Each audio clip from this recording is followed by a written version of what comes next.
I'm still setting everything up. I'll be ready soon. Meanwhile, I can just talk to you, I guess. Yo.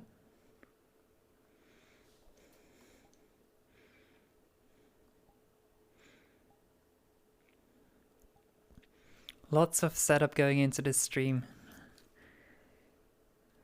I actually somewhat prepared for this stream, which is a very rare thing for me to do.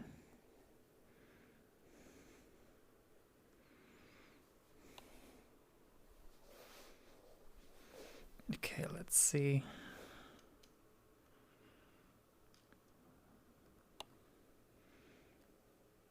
This is gonna be this.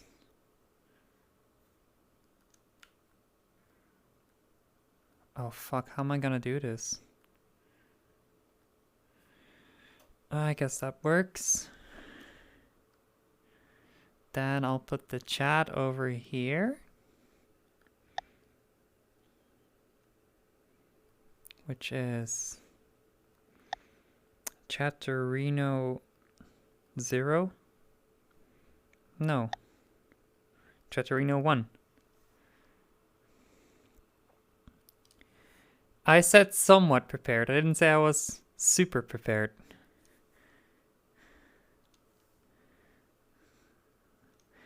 The music is a hint of what I'm going to do, though.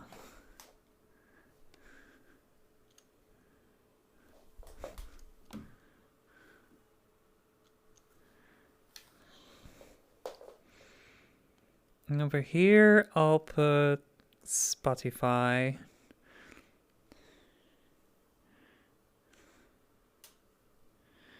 I'm going to wear glasses? I mean, I guess I could, but no.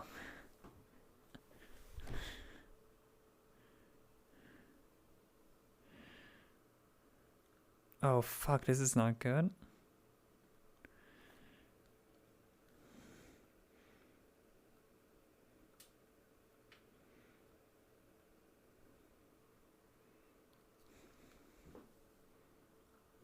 Okay, this works. Thames becomes British. No, mate. I will never be British. I fucking hate Britain. Shut your fucking mouth, mate. I don't know. I can't speak British.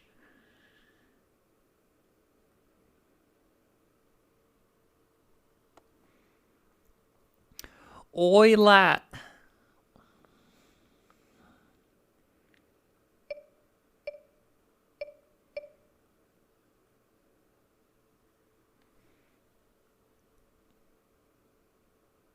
Oh, I forgot one window.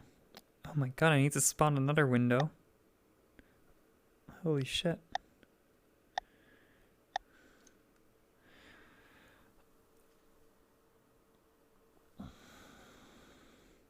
Okay, switch window to OBS. Where's OBS? There's OBS. Okay. Oh my god, it's working. Wicked. Okay, now I need to go to the right world.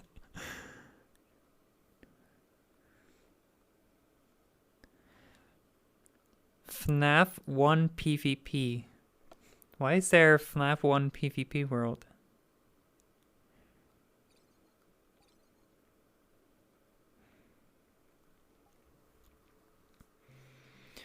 Need extra company?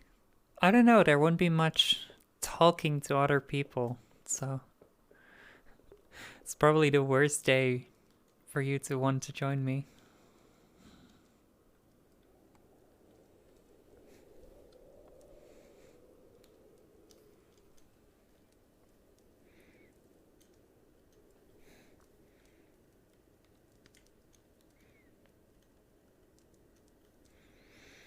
Oh my god, my tracking. What the hell?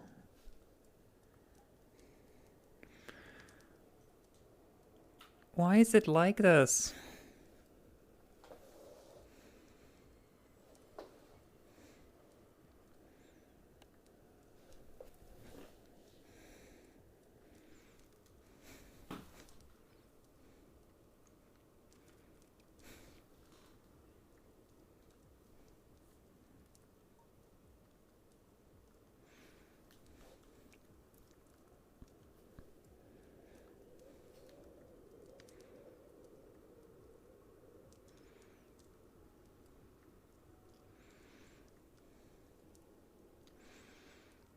Alright, who is ready for some story time?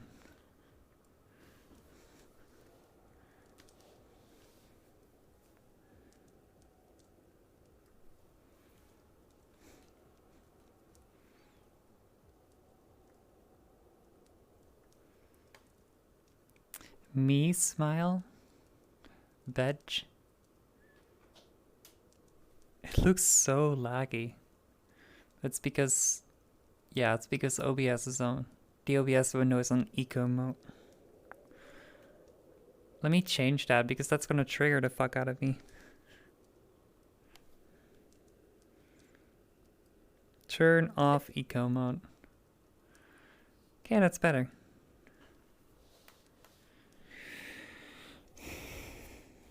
Jesus fucking Christ. Why is my hip tracker being completely broken?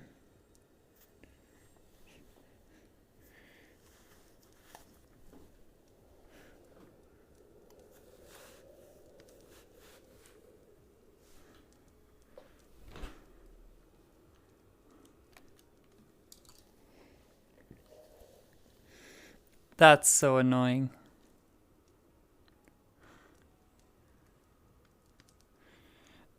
When I'm sitting down, my hip tracker just doesn't work at all, apparently.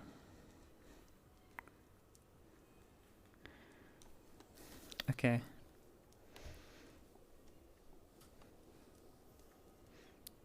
Time to hydrate a little bit.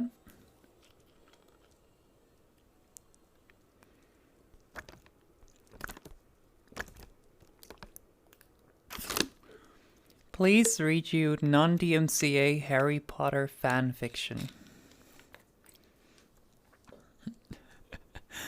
I am not going to read you non-DMCA Harry Potter fan fiction.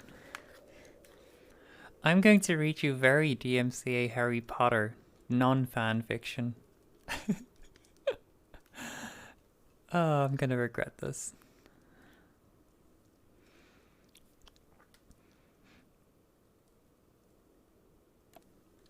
I want to get better at speaking, so...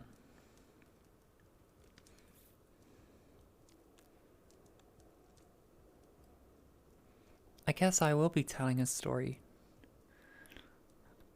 I'll tell you the story about the boy who lived.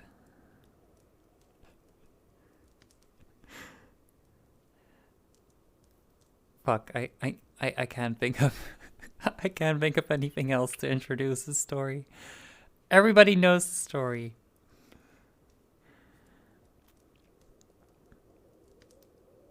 Alright. Why am I so nervous about this?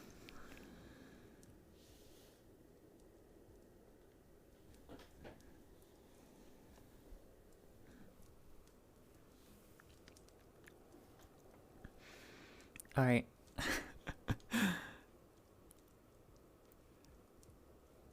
I'm never nervous about talking, but I don't know. What inspired me to start telling stories?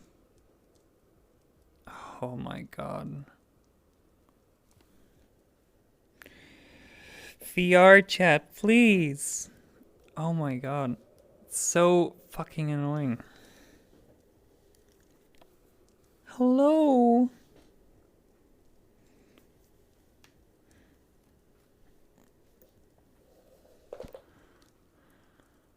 Oh my god. I am directly in front of my base station.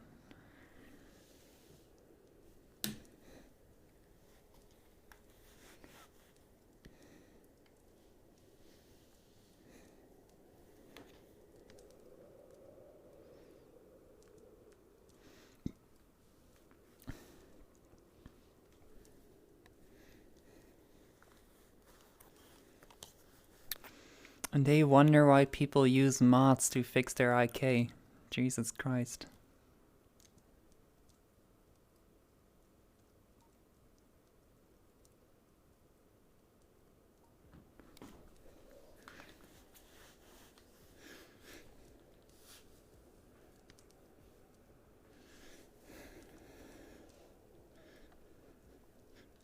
When I stand up, it works fine.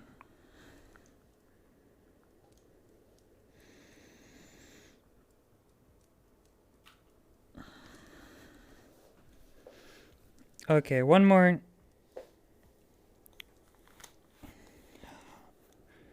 I don't understand this. Maybe it's because of the avatar. I'll try a different avatar. I'm gonna move away the camera because I'm not sure what state that avatar is in.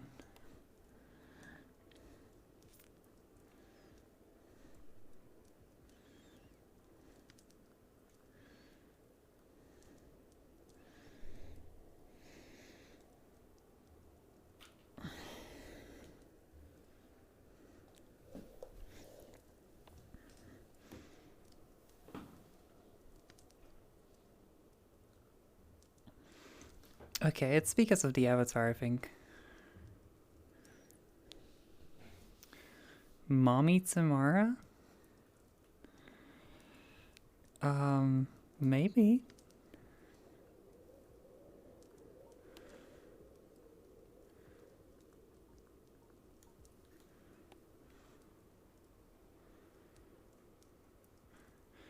Please talk Margot into doing a stream like this.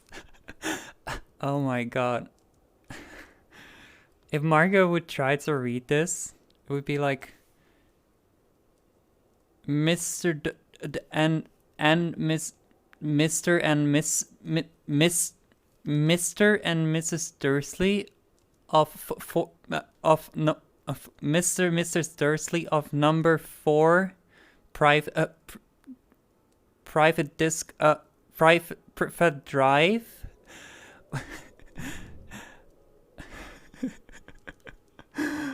Oh my god, Margot would need an entire stream to do just one page.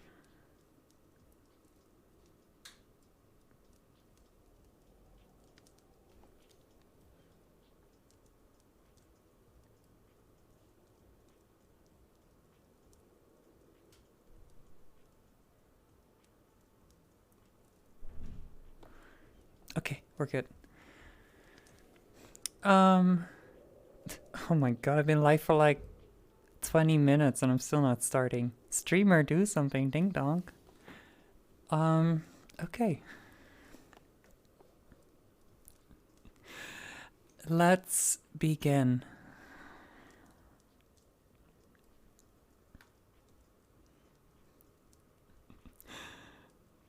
Why am I so nervous about this? It doesn't make sense. Like, I was completely fine when I did creepypastas at some point. I'm fine when I normally talk to people, but now that I don't know. Chapter 1. The Boy Who Lived. Mr. and Mrs. Dursley of number 4 Privet Drive were proud to say they were perfectly normal. Thank you very much.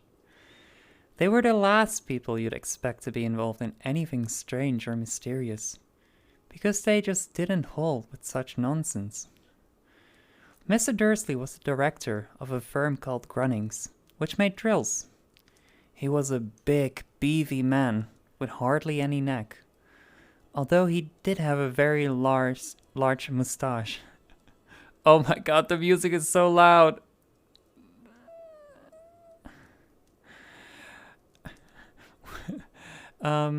Miss Dursley was thin and blonde and had nearly twice the usual amount of neck, which came in very useful as she spent so much of her time craning over garden fences, spying on the neighbors. The Dursleys had a small son called Dudley, and in their opinion there was no finer boy anywhere.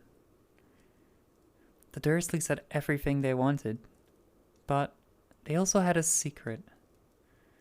And their greatest fear was that somebody would discover it. They didn't think they could bear it if anyone found out about the Potters. Miss Potter was Mrs. Dursley's sister. But they hadn't met for several years. In fact, Miss Dursley pretended she didn't have a sister, because her sister and her good-for-nothing husband were as un-Dursley-ish as it was possible to be. The Dursleys shuddered to think what the neighbors would say if the Potters arrived in the street. The Dursleys knew that the Potters had a small son too, but they had never even seen him. This boy was another good reason for keeping the Potters away. They didn't want Dudley mixing with a child like that. When Mr. and Mrs. Dursley woke up on a dull, grey Tuesday, our story starts. There was nothing about the cloudy sky outside to suggest that strange and mysterious things would soon be happening all over the country. Mr. Dursley hummed as he picked out his most boring tie for work, and Mrs. Dursley gossiped away happily as she wrestled a screaming Dudley into his high chair. None of them noticed a large tawny owl flutter past the window.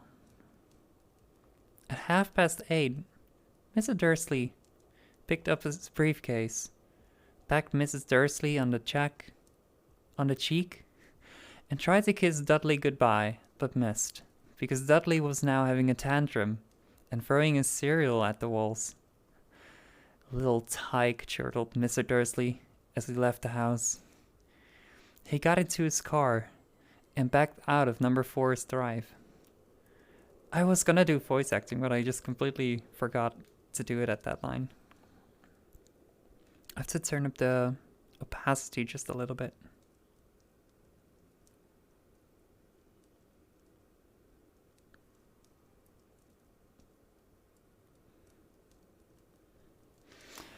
Okay.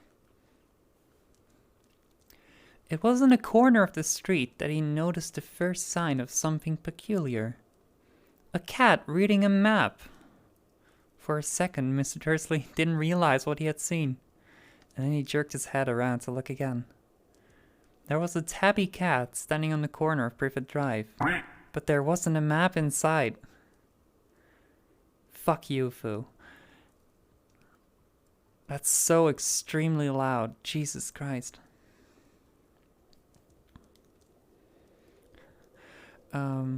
And now I also lost where I was. What the fuck? There was a tabby cat standing on the corner of Privet Drive, but there wasn't a map inside. What could he have been thinking of? Must have been a trick of the light. Mr. Dursley blinked and stared at the cat. It stared back. As Mr. Dursley drove around the corner and up the road, he watched the cat in his mirror. It was now reading the sign that said Privet Drive. No, looking at the sign. Cats couldn't read maps or signs. Mr. Dursley gave himself a little shake and put the cat out of his mind. As he drove towards town, he thought of nothing except the large order of drills he was hoping to get that day. But on the edge of town, drills were driven out of his mind by something else. As he sat in the usual morning traffic jam, he couldn't help but noticing that there seemed to be a lot of strangely dressed people about. People in cloaks. Mr. Dursley couldn't bear people who dressed in funny clothes. The get-ups you saw in young people. He supposed this was some kind of stupid new fashion. He drummed his finger on the steering wheel and his eyes fell on a huddle of these weirdos standing quite close by. They were whispering excitedly together.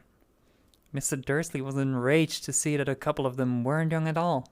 Why, the man had to be older than he was. And wearing an emerald green cloak. The nerve of him!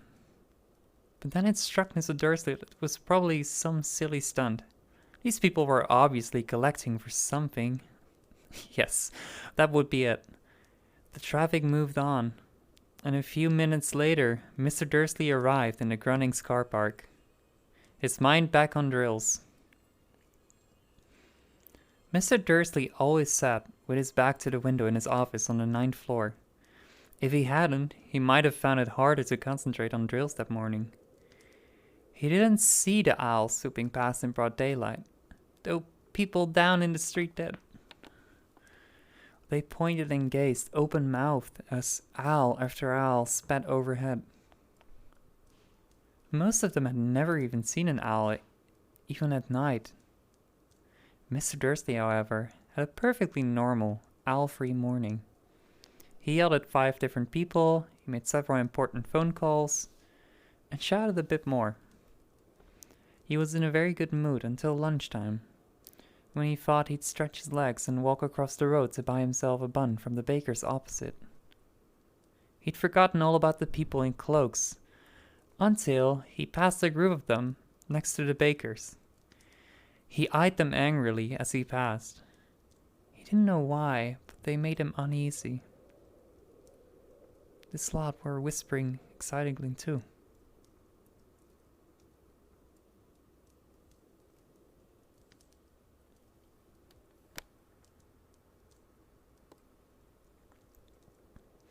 And he couldn't see a single collecting tin.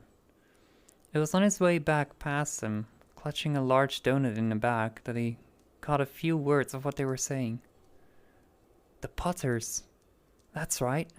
That's what I heard. Yes, their son, Harry. Mr. Dursley stopped dead. Fear flooded him. He looked back at the whispers, as if he wanted to say something to them, but he thought better of it. He dashed back across the road, hurried up to his office, snapped at his secretary not to disturb him, seized his telephone, and had almost finished dialing his home number when he changed his mind. He put the receiver back down and stroked his moustache, thinking, no, he was being stupid. Potter wasn't such an unusual name. He was sure there were lots of people called Potter who had a son called Harry. Come to think of it, he wasn't even sure his nephew was called Harry. He'd never even seen the boy. GDQ is fucking stupid. There's no good runs this year.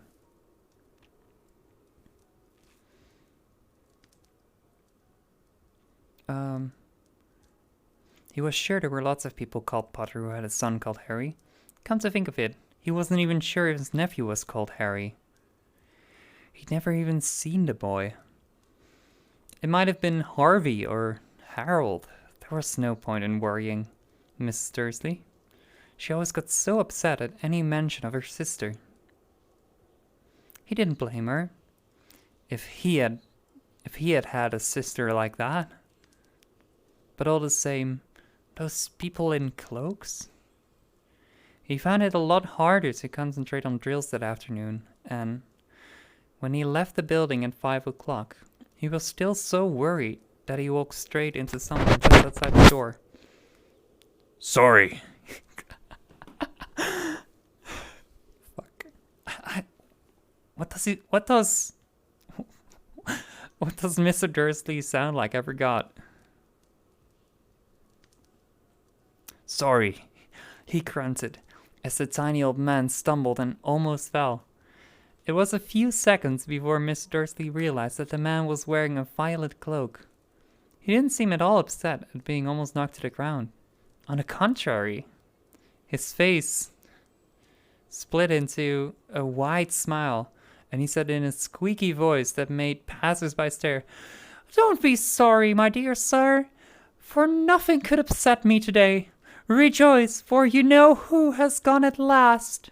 Even muggles like yourself should be celebrating this happy, happy day." And the old man hugged Mr. Dursley around the middle and walked off. Mr. Dursley stood rooted to the spot. He had been hugged by a complete stranger. He also thought he'd been called a muggle, whatever that is. He was rattled. He hurried to his car and set off home, hoping he was imagining things, which he had never hoped before, because he didn't approve of imagination. As he pulled into the driveway of number 4, the first thing he saw, and it didn't improve his mood, was the tabby cat he'd spotted that morning. It was now sitting on his garden wall. He was sure it was the same one. It had the same markings around the eyes. Shoo! Fuck. Shoo! said Mr. Dursley. said Mr. Dursley loudly. The cat didn't move. It just gave him a stern look. Was this normal cat behavior? Mr. Dursley wondered. Trying to pull himself together, he let himself into the house. He was still determined not to mention anything to his wife. Miss Dursley had had a nice, normal day. She told him over dinner all about Miss Next Door's problem with her daughter, and how Dudley had learned a new word, shan't. Mr. Dursley tried to act normally. When Dudley had been put to bed, he went into the living room, in time to catch the last report on the evening news. And finally, bird watchers everywhere have reported that the nation's owls have been behaving very unusually today. Although owls normally hunt at night and are hardly ever seen in daylight, there have been hundreds of sightings of these birds flying in every direction since sunrise. Experts are unable to explain why the owls have suddenly changed their sleeping patterns. The newsreader allowed himself a grin. Most mysterious. And now, over to Jim McGovern with the weather. Going to be any more showers of owls tonight, Jim? Well, Ted, said the weatherman, I don't know about that, but it's not only the owls that have been acting oddly today. Viewers as far apart as Kent, Yorkshire and Dundee have been phoning in to tell me that instead of the rain I promised yesterday, they've had a downpour of shooting stars. Perhaps people have been celebrating bonfire night early. It's not until next week, folks. But I can promise a wet night tonight. Miss Dursley sat frozen in his armchair. Shooting stars all over Britain? Owls flying by daylight? Mysterious people in cloaks all over the place? And a whisper about the Potters. Mrs. Dursley came into the living room carrying 2 cups of tea. It was no good. He'd have something to say to her. He cleared his throat nervously. Petunia, dear, you haven't heard from your sister lately, have you? As he expected, Miss Dursley looked shocked and angry. After all, they normally pretended she didn't have a sister. No, she said sharply. Why? Funny stuff on the news, Miss Dursley mumbled. Owls, shooting stars. There were a lot of funny-looking people in town today. So? Snapped Miss Dursley. Well, I just thought maybe it was something to do with, her lot. Miss Dursley sipped her tea through her pursed lips. Through pursed lips. Mr. Dursley wondered whether he'd dare tell her he'd heard the name Potter. He decided he didn't dare. Instead, he said as casually as he could, their son, he'd be about Dudley's age now, wouldn't he? I suppose so, said Miss Dursley stiffly. What's his name again? Howard, isn't it? Harry. Nasty common name, if you ask me. Oh, yes, said Mr. Dursley, his heart sinking horribly. Yes, I quite agree. Sorry for the accents. He didn't say another word on the subject as they went upstairs to bed. While Miss Dursley was in the bathroom, Mr. Dursley crept to the bedroom window and peered down into the front garden.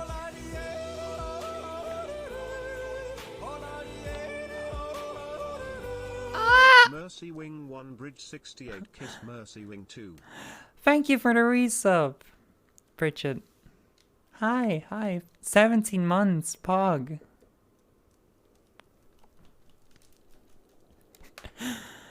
I'm reading. Apparently it's not very popular, but thank you for stopping by.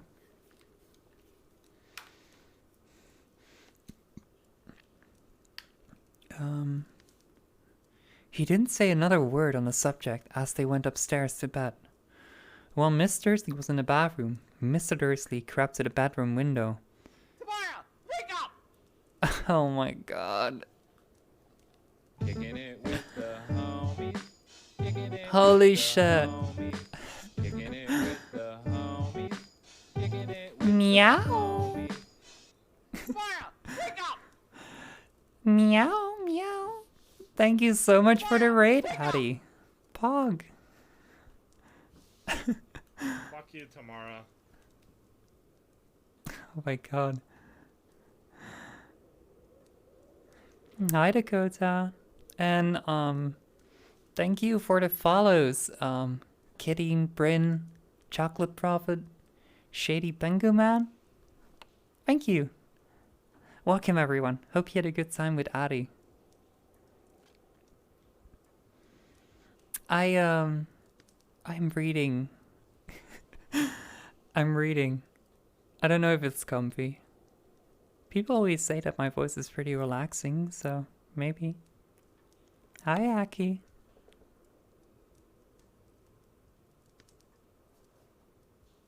Is it comfy? Okay, Coffee is saying it's comfy. And Attili posted a comfy emote, so I guess it is comfy.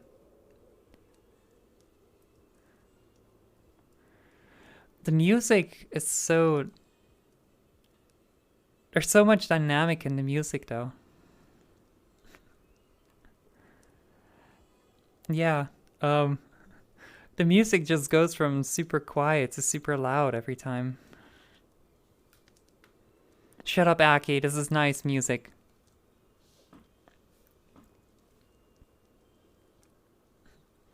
Alright, where was I? Oh my god, a little bit of a comfy tomorrow stream. Pog. Harry Potter's DMCA. I have split audio. The music won't be on the VOD.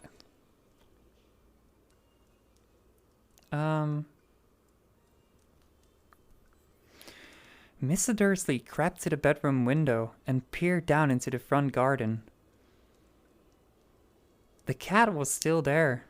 It was staring down Privet Drive, as though it was waiting for something. Was he imagining things? Could all this have anything to do with the Potters? If it did, if it got out that they were related to a pair of... Well, he didn't think he could bear it. The Dursleys got into bed. Miss Dursley fell asleep quickly, but Mr. Dursley lay awake, turning it all over in his mind. His last comforting thought before he fell asleep was that even if the Potters were involved, there was no reason for them to come near him and Mrs. Dursley. The Potters knew very well what he and Petunia thought about them and their kind. He couldn't see how he and Petunia could get mixed up in anything that might be going on. Chocolate_profit gifted a tier 1 sub to Addy VR. Thank you for the gift sub to Addy. Chocolate Prophet. Yeah, you're right. This is not comfy music. I'll switch it up.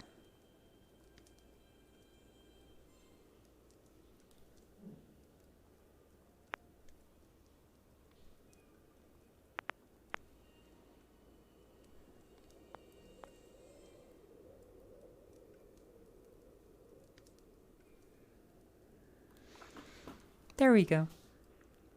Thank you for gifting us up to Addie.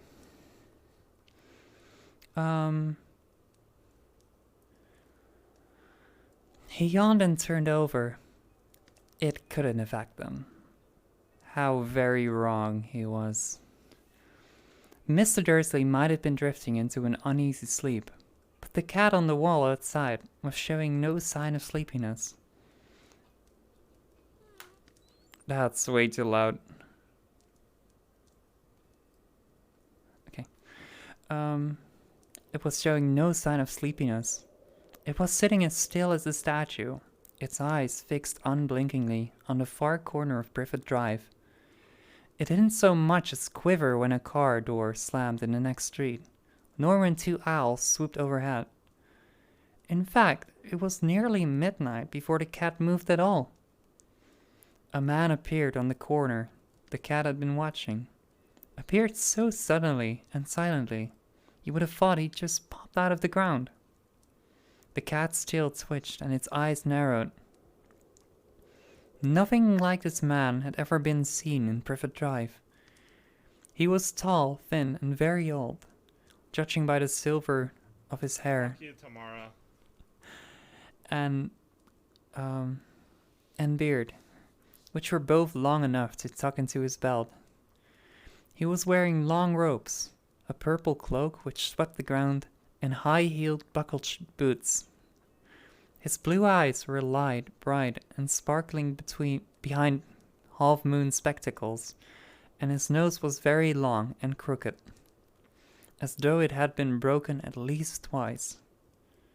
This man's name was Albus Dumbledore. Thank you for the follow, Bunny-Hearted.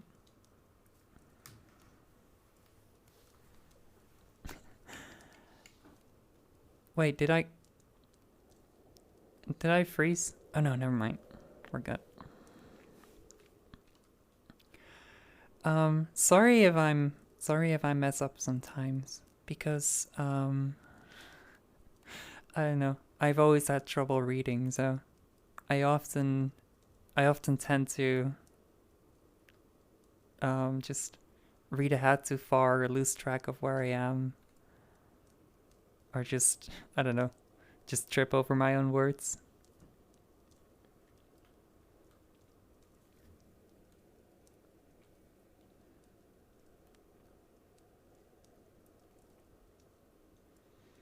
I'm just going to make this window a little bigger. Maybe that helps.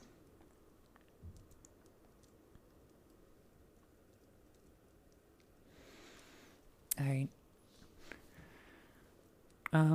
Albus Dumbledore didn't seem to realize that he had just arrived in a street where everything from his name to his boots was unwelcome. He was busy rummaging in his cloak, looking for something, but he did seem to realize he was being watched, because he looked up suddenly at the cat, which was still staring at him from the other end of the street. For some reason, the sight of the cat seemed to amuse him. He chuckled and muttered, "I should have known." Or, "I should have known." He had found what he was looking for in his inside pocket. It seemed to be a silver cigarette lighter. He flicked it open, held it up in the air, and clicked it. The nearest street lamp went out with a little pop. He clicked it again. The next lamp flickered into darkness.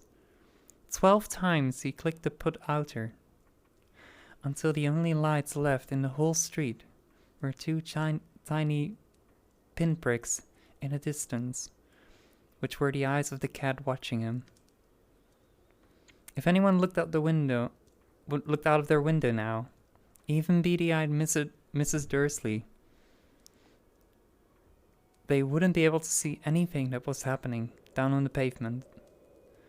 Dumbledore slipped the put outer back in his cloak and set off down the street towards number 4, where he sat down on the wall next to the cat.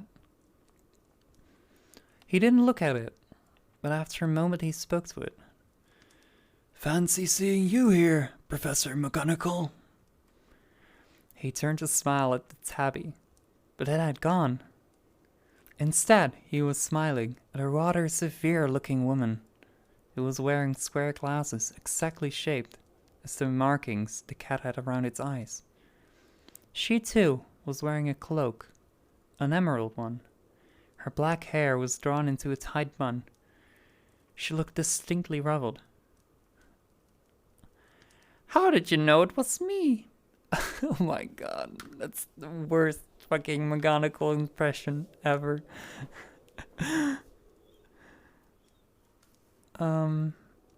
What does she sound like? I forgot.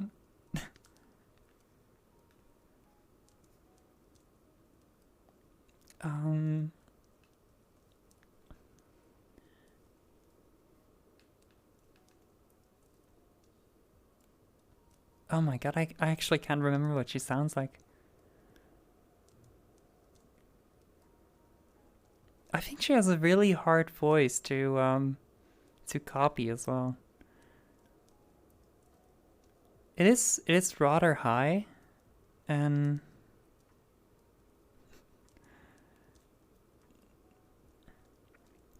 Fuck you, Tamara. yeah, it is something like, "How did you know it was me?"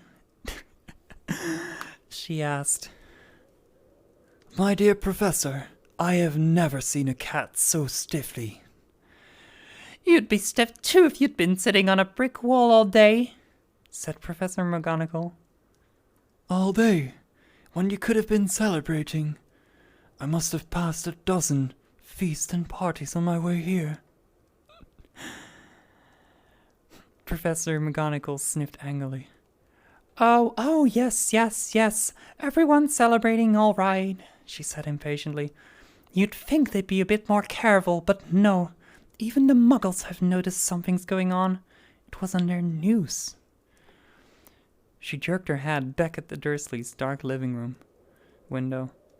"I heard it. Flocks of owls, shooting stars. Well, they're not completely stupid. They were bound to notice something. Shooting stars down in Kent. I'll bet it was Daedalus Diggle. He never had much sense." You can't blame them, said Dumbledore gently. We've had precious little to celebrate for 11 years. "I know that," said Professor McGonagall irritably. "But that's no reason to lose our heads. People are being downright careless out on the streets in broad daylight, not even dressed in muggle clothes, swapping rumors." She threw a sharp sideways glance at Dumbledore here, as though hoping he was going to tell her something, but he didn't. So she went on. "A fine thing it would be. On the very day you-know-who seems to have disappeared at last, the muggles found out about us all. I suppose he really has gone, Dumbledore?" It certainly seems so, said Dumbledore. We have much to be thankful for. Would you care for a sherbet lemon? "A what?" A sherbet lemon. They're a kind of muggle sweet I'm rather fond of.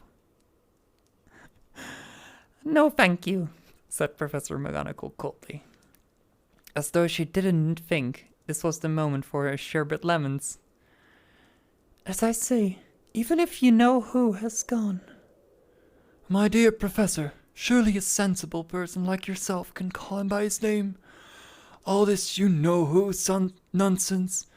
For 11 years I've been trying to persuade people to call him by his proper name, Voldemort. Professor McGonagall flinched, but Dumbledore, who was unsticking 2 sherbet lemons, seemed not to notice. It all gets so confusing if we keep saying you-know-who. I have never seen any reason to be frightened of saying Voldemort's name. "I know you haven't," said Professor McGonagall, sounding half exasperated, half admiring. "But you're different. Everyone knows you're the only one you know. All right. Voldemort was frightened of." You flatter me, said Dumbledore calmly. Voldemort had powers I will never have. "Only because you're, well, too noble to use them." It's lucky it's dark. I haven't blushed so much since Madame Pomfrey told me she liked my new earmuffs. Professor McGonagall shot a sharp look at Dumbledore and said, "The owls are nothing to the rumors that are flying around. You know what everyone's saying about why he's disappeared and about what finally stopped him?" It seemed that Professor McGonagall had reached the point she was most anxious to discuss. The real reason she had been waiting on a cold hard wall all day, for neither as a cat nor a woman had she fixed Dumbledore with such a piercing stare as she did now. It was plain that whatever everyone was saying, she was not going to believe it until Dumbledore told her it was true. Dumbledore, however, was choosing another sherbet lemon and did not answer. "What they're saying," she pressed on, is that last night Voldemort turned up in Godric's Hollow. He went to find the Potters. The rumor is that Lily and James Potter, that they're dead. Dumbledore bowed his head. Professor McGonagall gasped. Lily and James. I can't believe it. I didn't want to believe it. Oh, Albus. Dumbledore reached out and patted her on the shoulder. I know, he said heavily. Professor McGonagall's voice trembled as she went on. That's not all. They're saying that he tried to kill the Potter's son, Harry, but he couldn't. He couldn't kill that little boy. No one knows why or how, but they're saying that when he couldn't kill Harry Potter, Voldemort's power somehow broke, and that's why he's gone. Dumbledore nodded at Gimli. It's true, faltered Professor McGonagall. After all he's done, all the people he's killed, he couldn't kill a little boy. It's just astonishing. Of all the things to stop him, but how in the name of heaven did Harry survive? We can only guess, said Dumbledore. We may never know. Hi, Suri. Thanks for the follow, Dark Vader.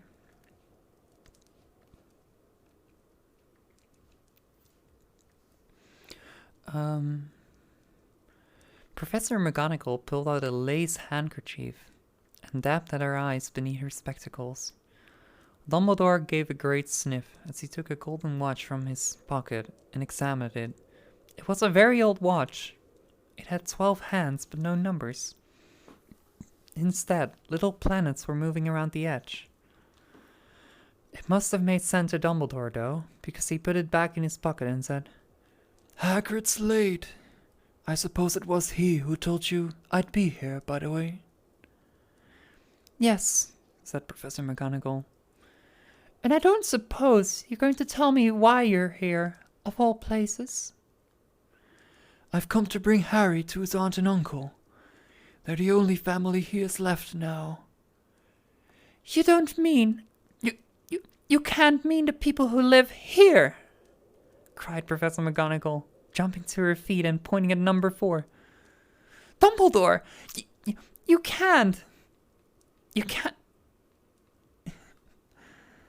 I've been watching them all day. You couldn't find 2 people who are less like us. And they've got their son. I saw him kicking his mother all the way up the street, screaming for sweets. Harry Potter, come and live here! It's the best place for him, said Dumbledore firmly. His aunt and uncle will be able to explain everything to him when he's older. I've written them a letter. A letter? Repeated Professor McGonagall faintly, sitting back down on the wall. Really, Dumbledore, you think you can explain all this in a letter? These people will never understand him. He'll be famous, a legend. I wouldn't be surprised if today was known as Harry Potter Day in the future. There'll be books written about Harry. Every child in our world will know his name. Exactly, said Dumbledore, looking very seriously over the top of his half-moon glasses. It would be enough to turn any boy's head. Famous before he can walk and talk. Famous for something he won't even remember. Can't you see how he's much better off? He'll be growing up away from all this until he's ready to take it. Professor McGonagall opened her mouth, changed her mind, and swallowed and said, Yes. I suppose you're right. Of course. But how is the boy getting here, Dumbledore? She eyed his cloak, suddenly as though she thought he might be hiding Harry underneath it. Hagrid's bringing him. You'd think it wise to trust Hagrid with something as important as this? I would trust Hagrid with my life, said Dumbledore. I'm not saying his heart isn't in the right place, said Professor McGonagall grudgingly. But you can't pretend he's not careless. He does tend to... What was that? A low rumbling sound had broken the silence around them. It grew steadily louder as they looked up and down the street for some sign of a headlight. It swelled to a roar as they both looked up at the sky, and a huge motorbike fell out of the air, landed on the road in front of them. If the motorbike was huge, it was nothing to the man sitting astride it. He was almost twice as tall as a normal human man and at least 5 times as wide. He looked simply too big to be allowed, and so wild. Long tangles of bushy black hair and beard hid most of his face. He had hands the size of dustbin lids, and his feet in their leather boots were like baby dolphins. In his vast, muscular arms, he was holding a bundle of blankets. Hagrid, said Dumbledore, sounding relieved. at last. And where did you get that motorbike? Borrowed it, Professor Dumbledore, sir, said the giant, climbing careful of the motorbike as he spoke. Young Sirius Black lent me. I've got him, sir. Nope. No problems with air. No, sir. House was almost destroyed, but I got him out all right before the muggles started swarming around. He fell asleep as we was flying over Bristol. Dumbledore and Professor McGonagall bent forward over the bundle of blankets. Inside, just visible, was a baby boy, fast asleep. Under a tuft of jet black hair over his forehead, they could see a curious-shaped cut, like a bolt of lightning. "Is that where?" whispered Professor McGonagall. Yes, Said Dumbledore. he'll have that scar forever.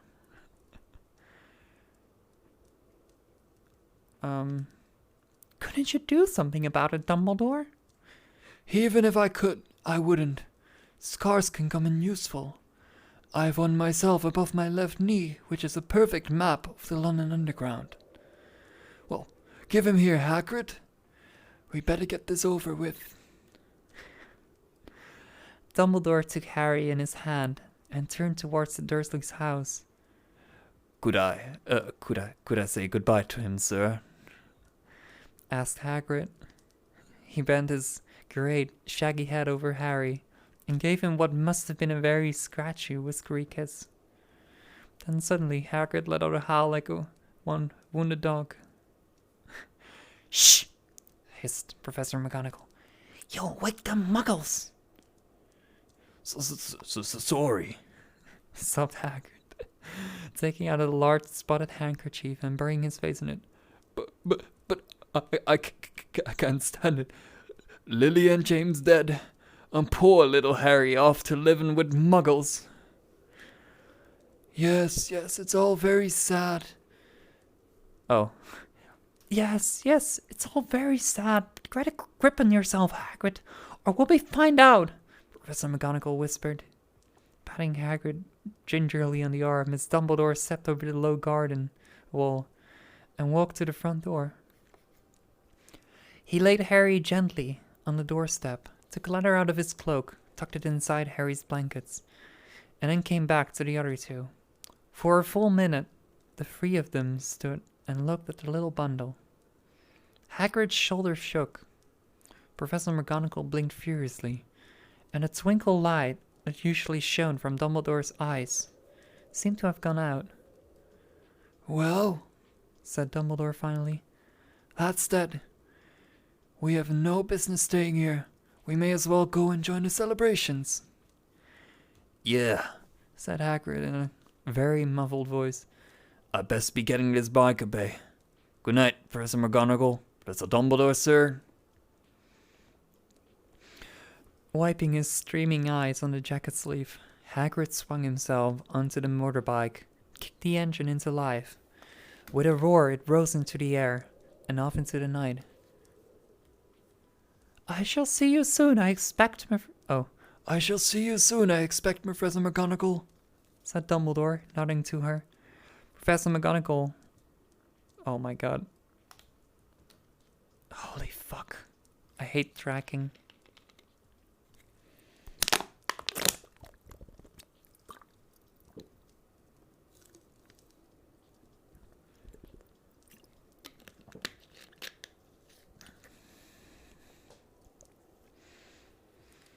Professor McGonagall blew her nose in reply.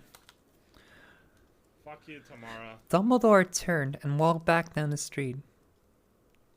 On the corner, he stopped and took out the silver put outer.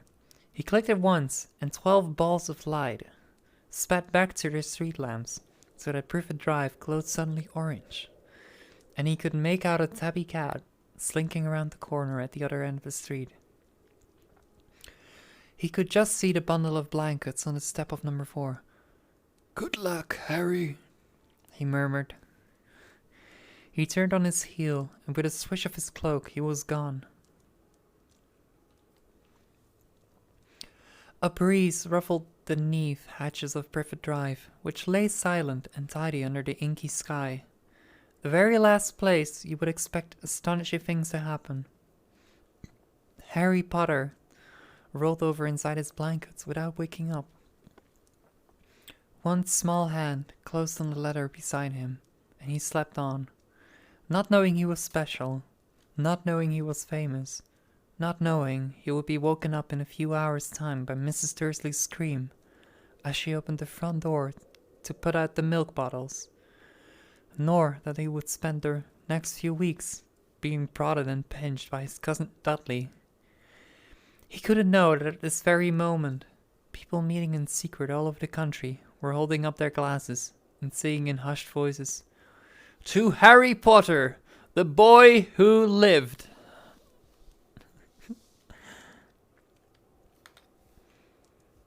Thank you for the follow. Oh god. Ken Kaneki the Ghoul King. Ken Kaneki the Ghoul King. Thank you for the follow. And I hope you enjoy your stay.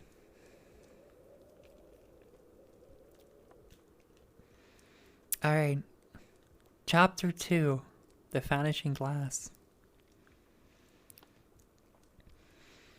Nearly 10 years had passed since the Dursleys had woken up to find their nephew on the front step, but Privet Drive had hardly changed at all. The sun rose on the same tidy front gardens and lit up the brass number 4 on the Dursleys' front door.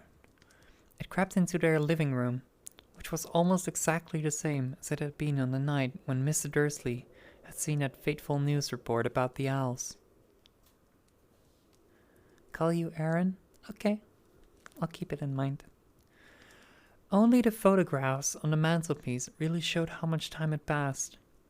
10 years ago, there had been lots of pictures of what looked like a large pink beach ball, wearing different colored bubble hats.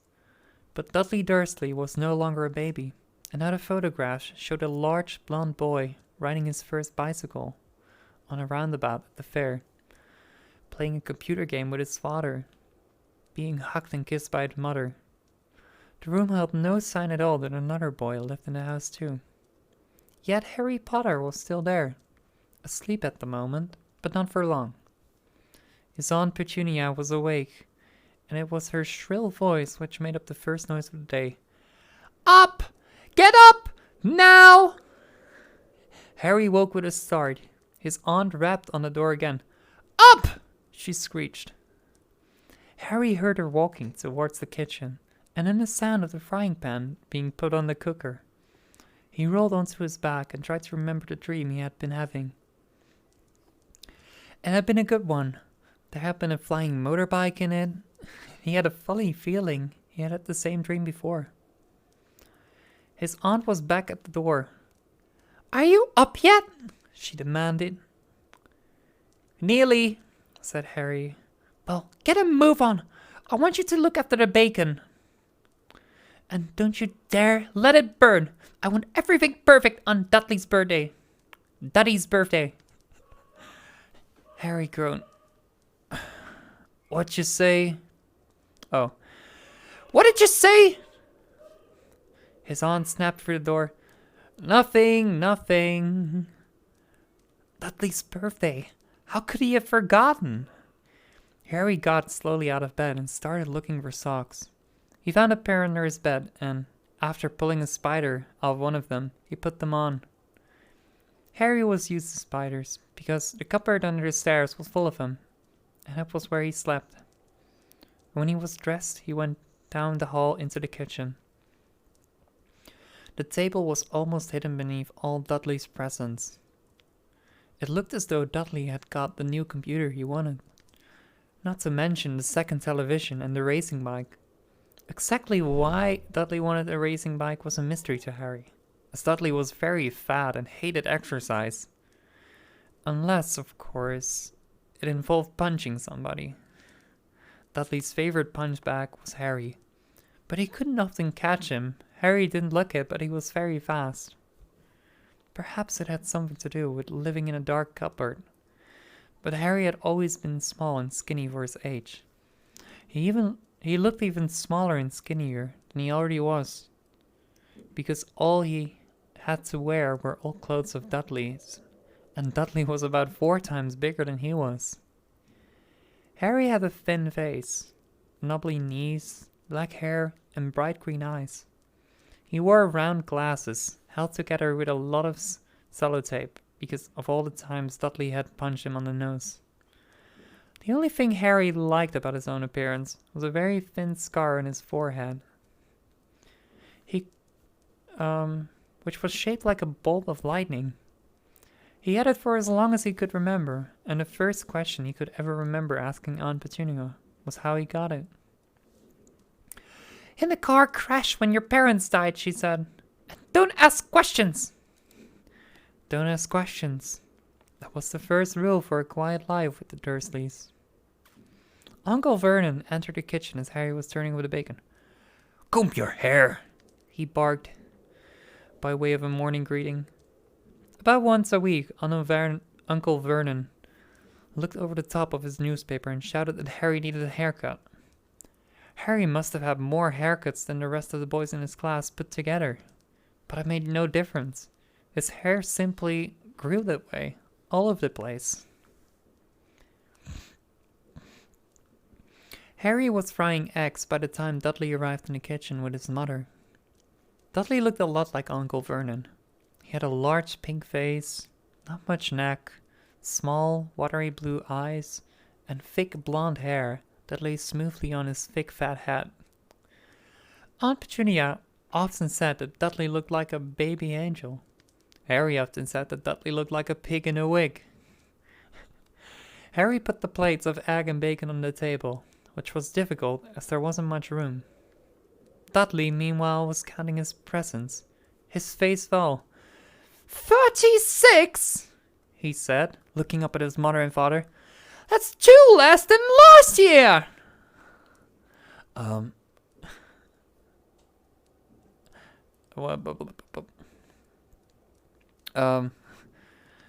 Darling, you haven't counted Auntie March's presents. See, it's here under the big one for Mummy and Daddy.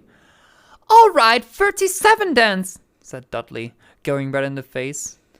Harry, who could see a huge Dudley tantrum coming on, began wolfing down his bacon as fast as possible, in case Dudley turned the table over.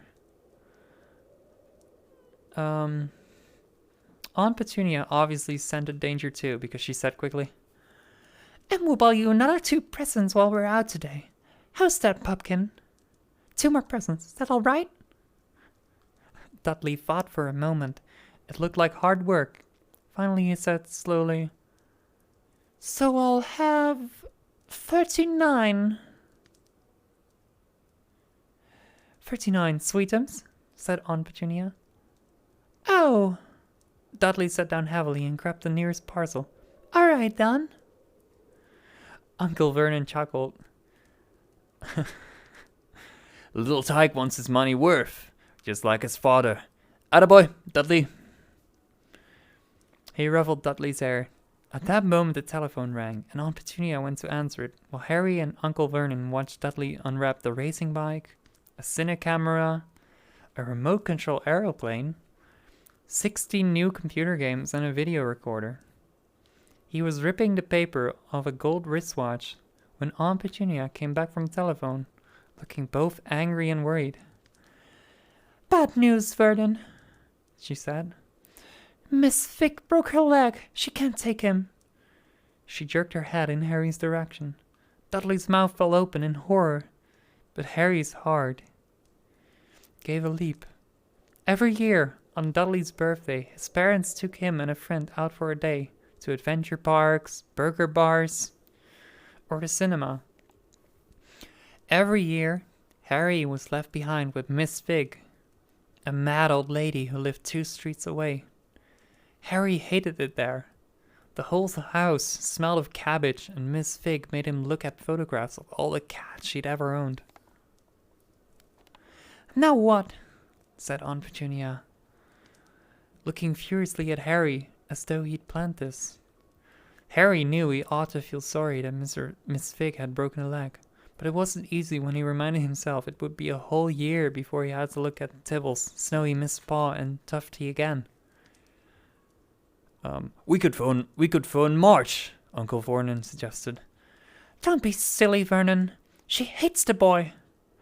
The Dursleys often spoke about Harry like this, as though he wasn't there, or rather, as though he was something very nasty that couldn't understand them, like a slug.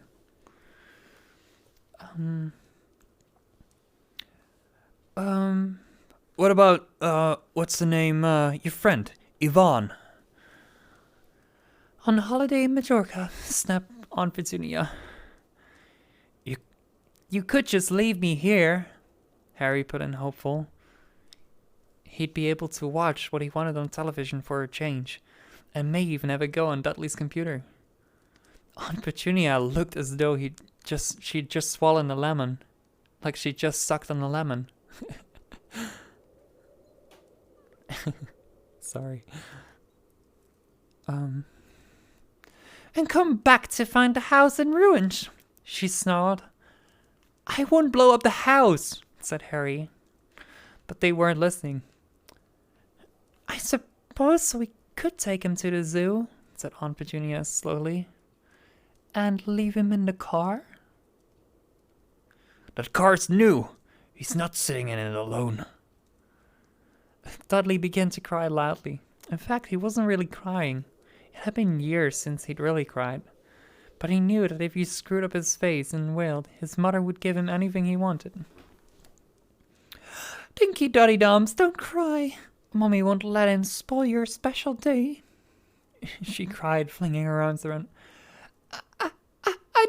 I don't want him to come," Dudley yelled between the huge pretend sobs. "He always spoils everything." He shot Harry a nasty grin through the gap in his mother's arms. Just then the doorbell rang. "Oh, good Lord, they're here," said Aunt Petunia frantically. And a moment later, Dudley's best friend, Pierce Polkiss, walked in with his mother. Pierce was a scrawny boy, with a face like a rat. He was usually the one who held people's arm behind their backs while Dudley hit them. Dudley stopped pretending to cry at once. Half an hour later, Harry, who couldn't believe his luck, was sitting in the back of the Dursleys' car with Pierce and Dudley. On the way to the zoo for the first time in his life, his aunt and uncle hadn't been able to think of anything else to do with him. But before they had left, Uncle Vernon had taken Harry aside. "I'm warning you," he said, putting his large purple face right up close up to Harry's. "I'm warning you now, boy. Any funny business, anything at all, and you'll be in a cupboard from now until Christmas." "I'm not going to do anything," said Harry. "Honestly." But Uncle Vernon didn't believe him. No one ever did. The problem was, strange things often happen around Harry, and it was just no good telling the Dursleys. He didn't make them happen. Once, Aunt Petunia, tired of Harry coming back from the barber, looking as though he hadn't been at all, had taken a pair of kitchen scissors and cut his hair so short he was almost bald except for his fringe, which she left to hide that horrible scar. Dudley had laughed himself silly at Harry, who spent a sleepless night imagining school the next day. Harry was already laughed at for his baggy clothes and sellotaped glasses. Next morning, however, he had got up to find his hair exactly as it had been before Aunt Petunia had sheared it off. He had been giving a week in his cupboard for this, even though he tried to explain that he couldn't explain how it had grown back so quickly. Another time, Aunt Petunia had been trying to force him into a revolting old jumper of Dudley's, brown with orange baubles. The harder she tried to pull it over his head, the smaller it seems to become, until finally it might have fitted a glove puppet, but certainly wouldn't fit Harry. Aunt Petunia had decided it must have shrunk in the wash, and to his great relief, Harry wasn't punished. On the other hand, he got into terrible trouble for being found on the roof of the school kitchens. Dudley's gang had been chasing him as usual when, as much to Harry's surprise as anyone else's, there he was sitting on the chimney. The Dursleys had received a very angry letter from Harry's headmistress, telling them Harry had been climbing school buildings. But all he tried to do, as shouted at Uncle Vernon through the locked door of his cupboard, was jump behind the big bins outside the kitchen doors. Harry supposed that the wind must have caught him in mid-jump. But today, nothing was going to go wrong. It was even worth being with Dudley and Pierce to be spending the day somewhere that wasn't school, his cupboard, or Mrs. Fig's cabbage-smelling living room. While he drove, Uncle Vernon complained to Aunt Petunia. He liked to complain about things. People at work, Harry, the council, Harry, the bank, and Harry were just a few of his favorite subjects. This morning, it was motorbikes. Roaring along of maniacs to young hoodlums, he said, as a motorbike overtook him. I had a dream about a motorbike, said Harry, remembering suddenly. It was flying. Uncle Vernon nearly crashed into the car in front. He turned right around in his seat and yelled at Harry, his face like a gigantic beetroot with a mustache. Motorbikes don't fly! Dudley and Pierce sniggered. I know they don't, said Harry. It was only a dream. But he wished he hadn't said anything. If there was one thing that the Dursleys hated even more than his asking questions, it was his talking about anything, acting in a way it shouldn't. No matter if it wasn't a dream or even a cartoon, they seemed to think he might get dangerous ideas. It was a very sunny Saturday, and the zoo was crowded with families. The Dursleys bought Dudley and Pierce large chocolate ice creams at the entrance, and then, because the smiling lady in the van had asked Harry what he wanted before they could hurry him away, they bought him a cheap lemon ice lolly. It wasn't bad either, Harry thought, licking it as they watched the gorilla scratch its head and looking remarkably like Dudley, except that it wasn't blonde.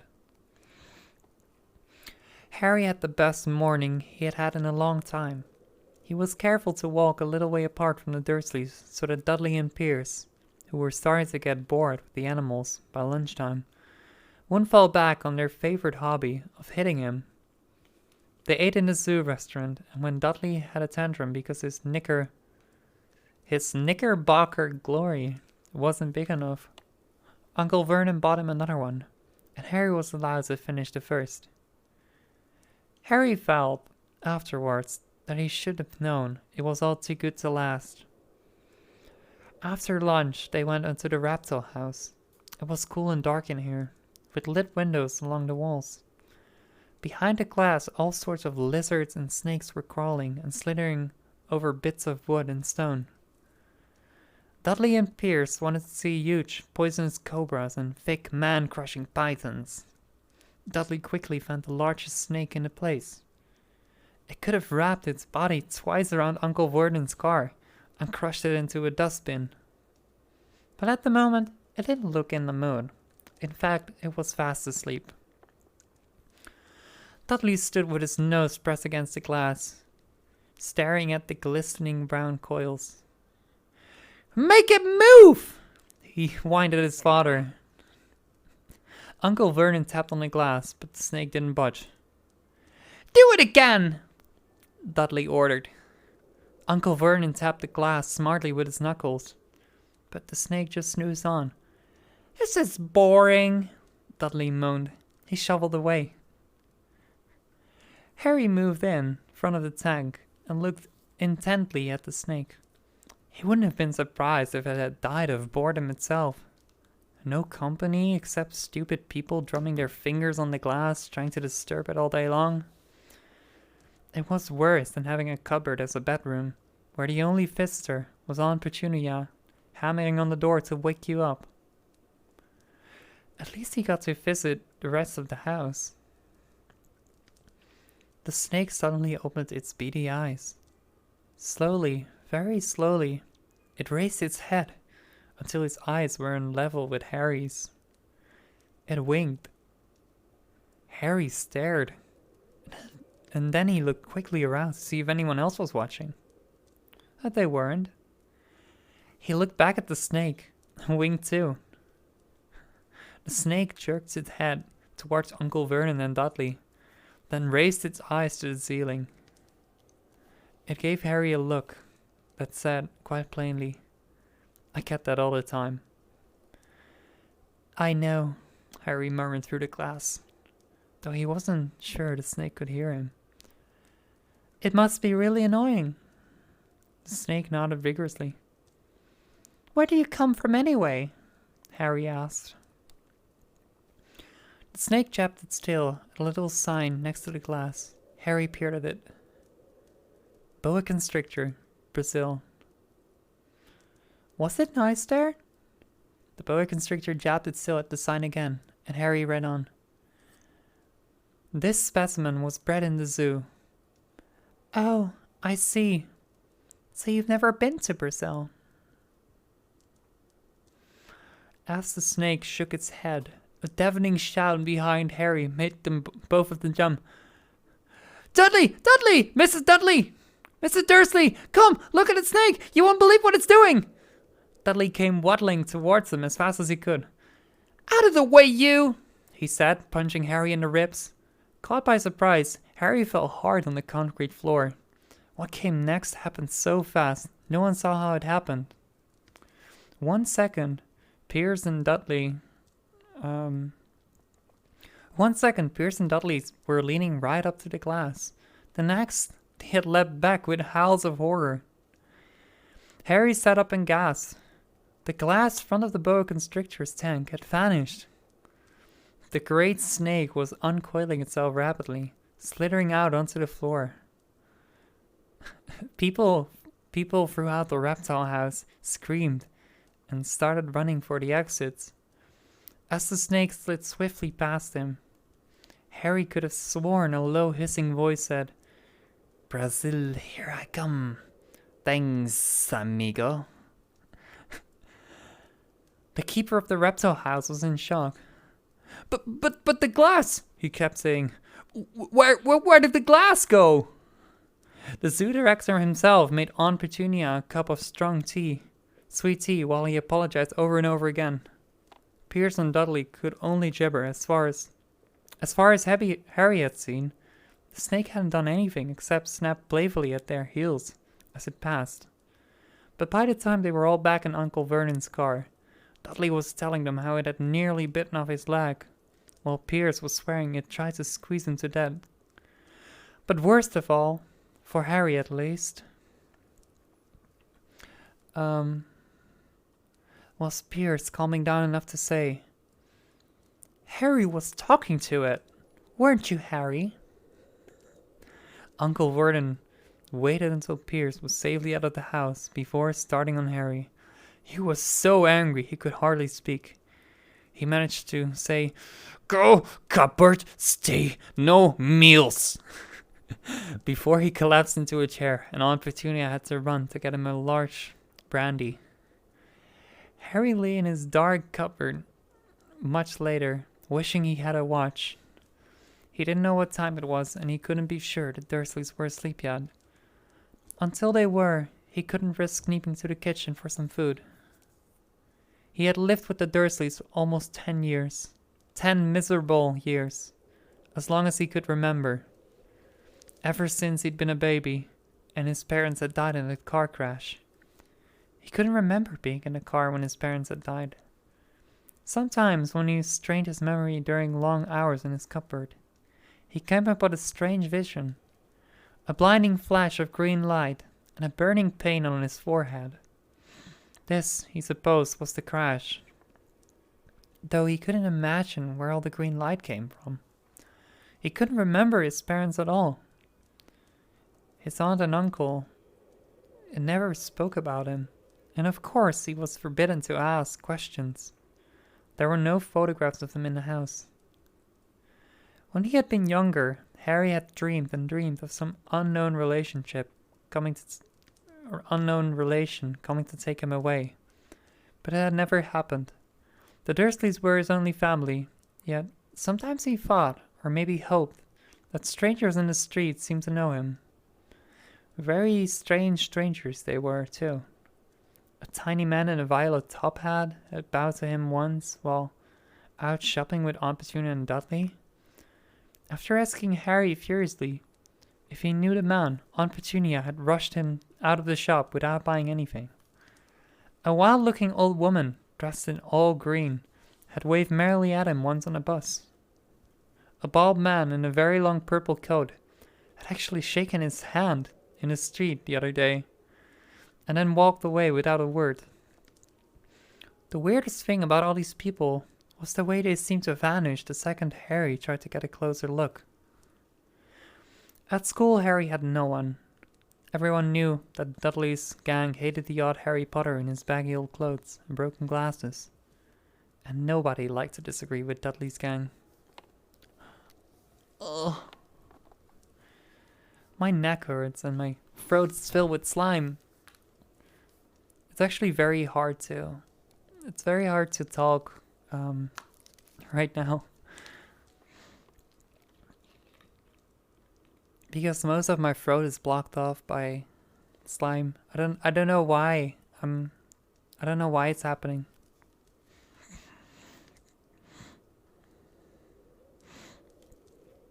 I have water here.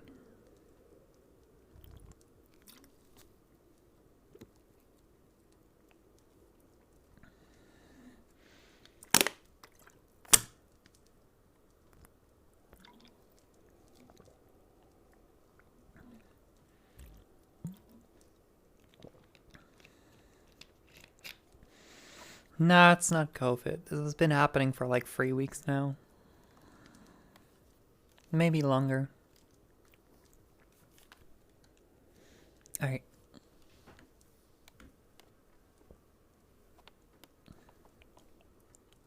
I don't feel like my posture is bad, but my shoulders and my back, are mostly my neck actually, are starting to hurt a lot.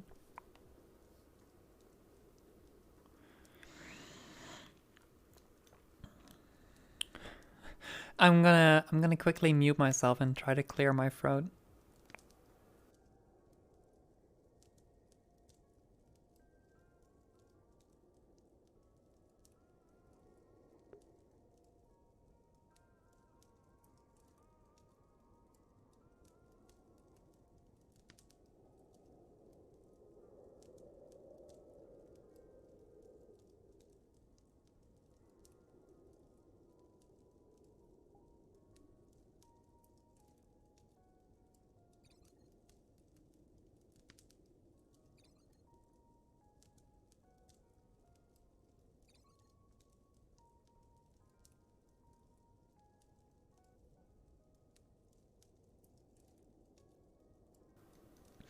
Yeah, okay, this is not helping. I guess I just have to deal with it.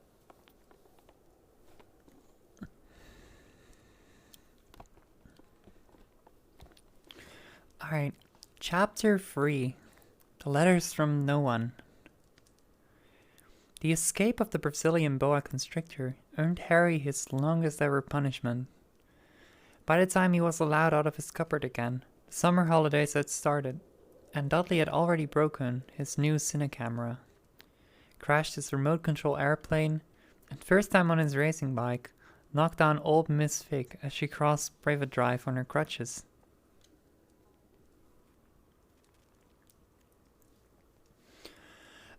Harry was glad school was over, but there was no escaping Dudley's gang, who visited the house every single day. Piers, Dennis, Malcolm, Gordon were all big and stupid, but as Dudley was the biggest and stupidest of the lot, he was the leader. The rest of them were all quite happy to join in Dudley's favorite sport, Harry hunting. This was why Harry spent as much time as possible out of the house, wandering around, thinking about the end of the holidays, where he could see a tiny ray of hope. When September came, he would be going off to secondary school, and for the first time in his life, he wouldn't be with Dudley. Dudley had a place at Uncle Vernon's old school, Smeltings. Piers Bolkis was going there too. Harry, on the other hand, was going to Stonewall High, the local comprehensive. Dudley thought this was very funny.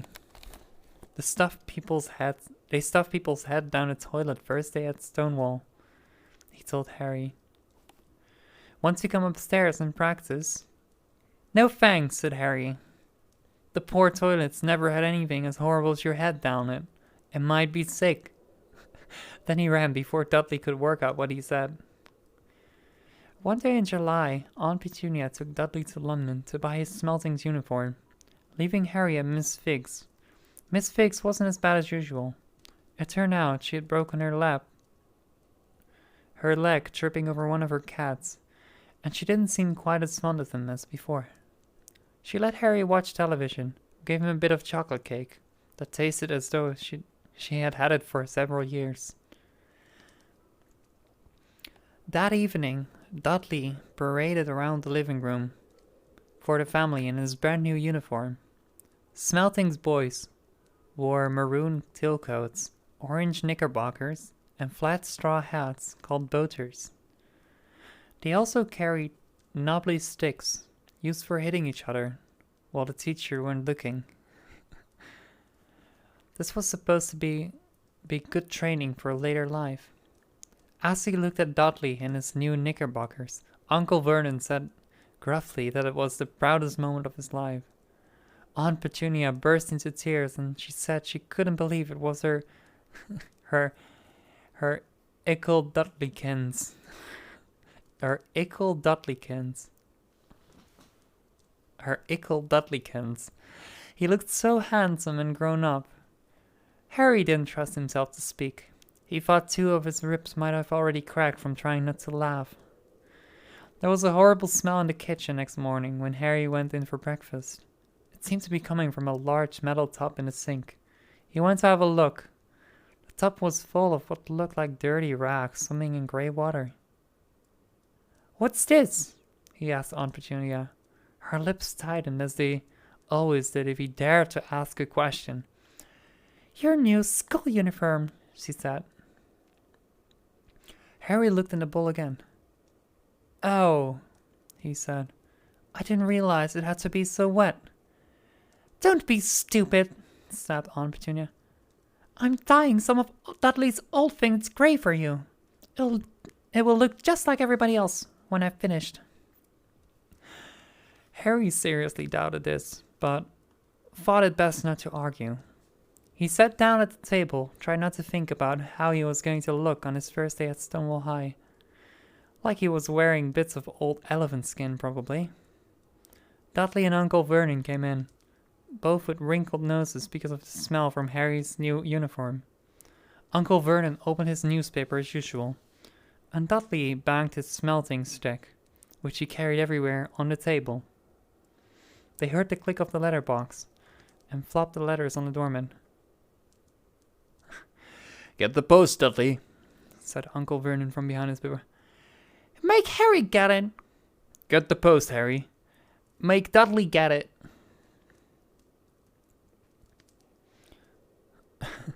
Poke him with your smelting stick, Dudley. Harry dodged the smelting stick and went on to get the post. 3 things lay on the doormat. A postcard from Uncle Vernon's sister Marge, who was holidaying on the Isle of Wight.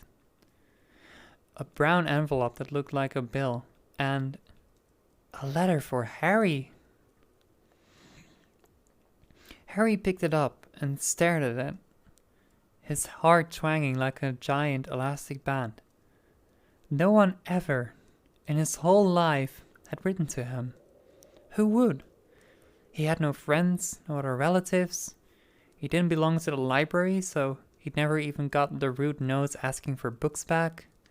Yet here it was. A letter, addressed so plainly, there could be no mistake. Mr. H. Potter, the cupboard under the stairs, 4 Privet Drive, Little Winging, Surrey.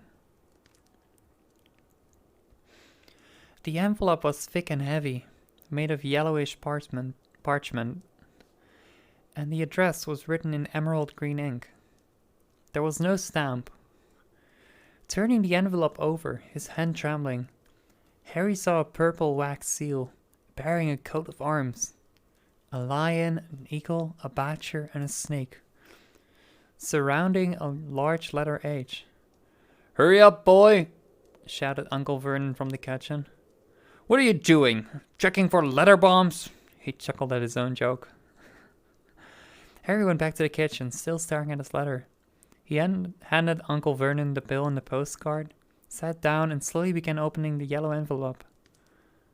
Uncle Vernon ripped open the bill, snorted in disgust, and flipped over the postcard. March is ill, he informed Aunt Petunia. Ate a funny whelk. Dad! said Dudley suddenly. Dad! Dad! Harry's got something! Harry was on the point of unfolding his letter. Kicking it with the homies. Oh my god! The homies. Core! Kicking it with the homies. Kicking it with the homies. Hi, Core. Thank you for the raid. I hope you had a good stream. Welcome, everybody. We're reading Harry Potter. Or I'm reading. You are listening, hopefully, maybe. Nah, probably. Everyone is probably asleep. I don't think anyone is actually listening. Smile. Thank you for the raid.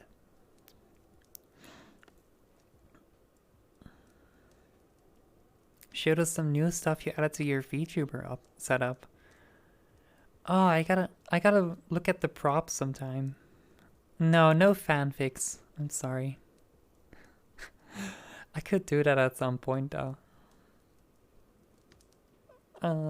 You're sick though. Sag.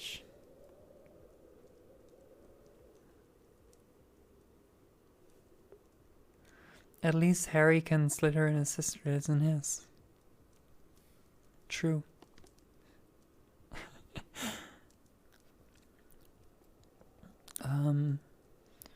Harry was on the point of unfolding his letter, which was written on the same heavy parchment as the envelope, when it was jerked sharply out of his hand by Uncle Vernon. "It's mine!" said Harry, trying to snatch it back. "Who'd be writing to you?" sneered Uncle Vernon, shaking the letter open with one hand and glancing at it. His face went from red to green faster than a set of traffic lights. And it didn't stop there. Within seconds it was the greyish white of old porridge. Petunia, he gasped. Dudley tried to grab the letter to read it, but Uncle Vernon held it high out of his reach. Aunt Petunia took it curiously and read the first line. For a moment it looked as though she might faint. "Good night, Core." She clutched her throat and made a choking noise. "Vernon! Oh my goodness, Vernon!" They stared at each other, seeming to have forgotten that Harry and Dudley were still in the room. Dudley wasn't used to being ignored. He gave his father a sharp tap on the head with his smelting stick. "I want to read the letter!" he said loudly. I want to read it," said Harry furiously, "as it's mine." "Get out, both of you!" croaked Uncle Vernon, stuffing the letter back inside the envelope. Harry didn't move. "I want my letter!" he shouted. "Let me see it!" demanded Dudley. "Out!"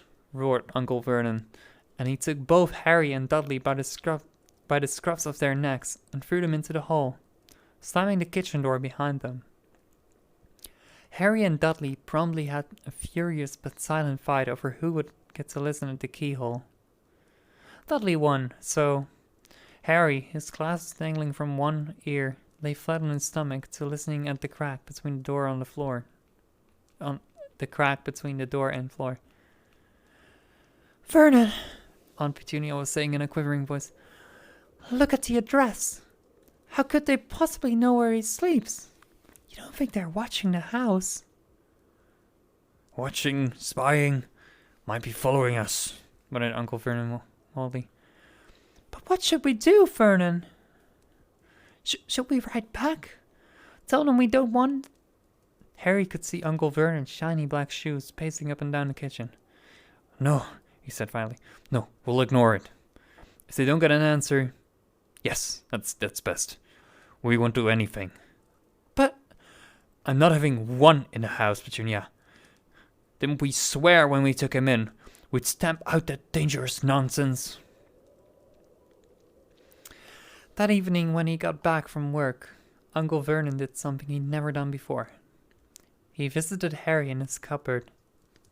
"Where's my letter?" said Harry, the moment Uncle Vernon had squeezed through the door. "Who's writing to me?" No one. It was addressed to you by mistake, said Uncle Vernon shortly. I have burned it. It was not a mistake, said Harry angrily. It had my cupboard on it. Silence! Yelled Uncle Vernon, and a couple of spiders formed on the ceiling. He took a few deep breaths and then forced his face into a smile, which looked quite painful. Yes, Harry, about this cupboard. Your aunt and I have been thinking, you're really getting a bit big for it. We think it might be nice you move into Dudley's second bedroom. Why? Said Harry. Don't ask questions, snapped his uncle. Take this stuff upstairs, now! Okay, one thing I really like that they don't show in the movies is that Harry already got Dudley's second bedroom in the first movie, or in the first year, instead of at the start of the second year. Nice detail. The Dursley's house had 4 bedrooms, one for Uncle Vernon and Aunt Petunia, one for visitors, usually Uncle Vernon's sister Marge, one where Dudley slept, and one where Dudley kept all the toys and things that wouldn't fit into his first bedroom. It only took Harry one trip upstairs to move everything he owned from the cupboard to his room. He sat down on the bed and stared around him. Nearly everything in here was broken. The month-old cine camera was lying on top of a small, working tank. Dudley had once driven over the next door's dog. In the corner was Dudley's first ever television set, which he'd put his foot through when his favorite program had been cancelled. There was a large birdcage, which had once held a parrot that Dudley had swapped at school for a real air rifle, which was up on a shelf, with the end all bent because Dudley had sat on it. Other shelves were full of books. They were the only things in the room that looked as though they had never been touched. From downstairs came the sound of Dudley's bawling and his mother. "I don't want him in there! I need that room! Make him get out!" Harry sighed and stretched out on the bed. Yesterday he'd given anything to be up here. Today he'd rather be back in his cupboard with that letter than up here without it. Next morning at breakfast, everyone was rather quiet. Dudley was in shock. He screamed, whacked his father with his smelting stick, been sick on purpose, kicked his mother, and thrown his tortoise through the greenhouse roof, and he still didn't have his room back. Harry was thinking about this time yesterday, and bitterly wishing he'd opened the letter in the hall. Uncle Vernon and Aunt Petunia kept looking at each other darkly. When the post arrived, Uncle Vernon, who seemed to be trying to be nice to Harry, made Dudley go and get it. They heard him banging things with his smelting stick all the way down the hall. Then he shouted, "That's another one! Mr. H. Potter! The smallest bedroom! 4 Privet Drive!" Hi, Phil's go past that. Wah! Wah! Wah! I don't know.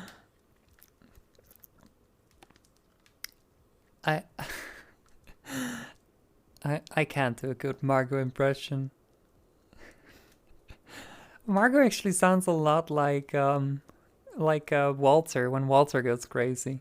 Because Walter is like, ah, ah. It's actually pretty much exactly what Margot sounds like. Okay. With a strangled cry, Uncle Vernon leapt from his seat and ran down the hall, Harry right behind him. Uncle Vernon had to wrestle Dudley to the ground to get the letter from him, which was made difficult by the fact that Harry had grabbed Uncle Vernon around the neck from behind. After a minute of confused fighting, in which everyone got hit by a lot by the smelting stick, Uncle Vernon straightened up, gasping for breath, with Harry's letter clutched in his hand.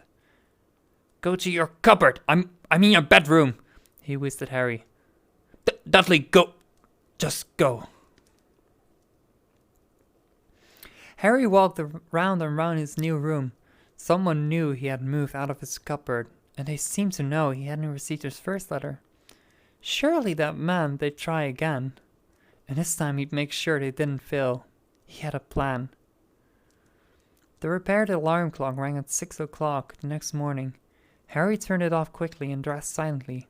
He mustn't wake the Dursleys. He stole downstairs without turning on any of the lights.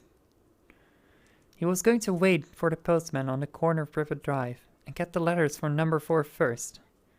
His heart hammered as he crept across the dark hall towards the front door. Ah! Harry leapt into the air. He had trodden on something big and squishy on the doormat, something alive. Lights clicked on upstairs, and to his horror, Harry realized that the big squashy thing had been his uncle's face. Uncle Vernon had been lying at the foot of the front door in his sleeping bag, clearly making sure that Harry didn't do exactly what he'd been trying to do. He shouted at Harry for about half an hour and then told him to go and make a cup of tea. Harry shoveled miserably off into the kitchen, and by the time he got back, the post had arrived, right into Uncle Vernon's lap. Harry could see 3 letters addressed in green ink. "I want," he began, but Uncle Vernon was tearing the letters into pieces before his eyes. Uncle Vernon didn't go to work that day. He stayed at home, and he nailed up the letterbox.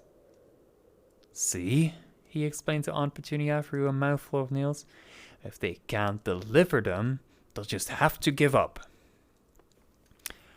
"I'm not sure that will work, Vernon."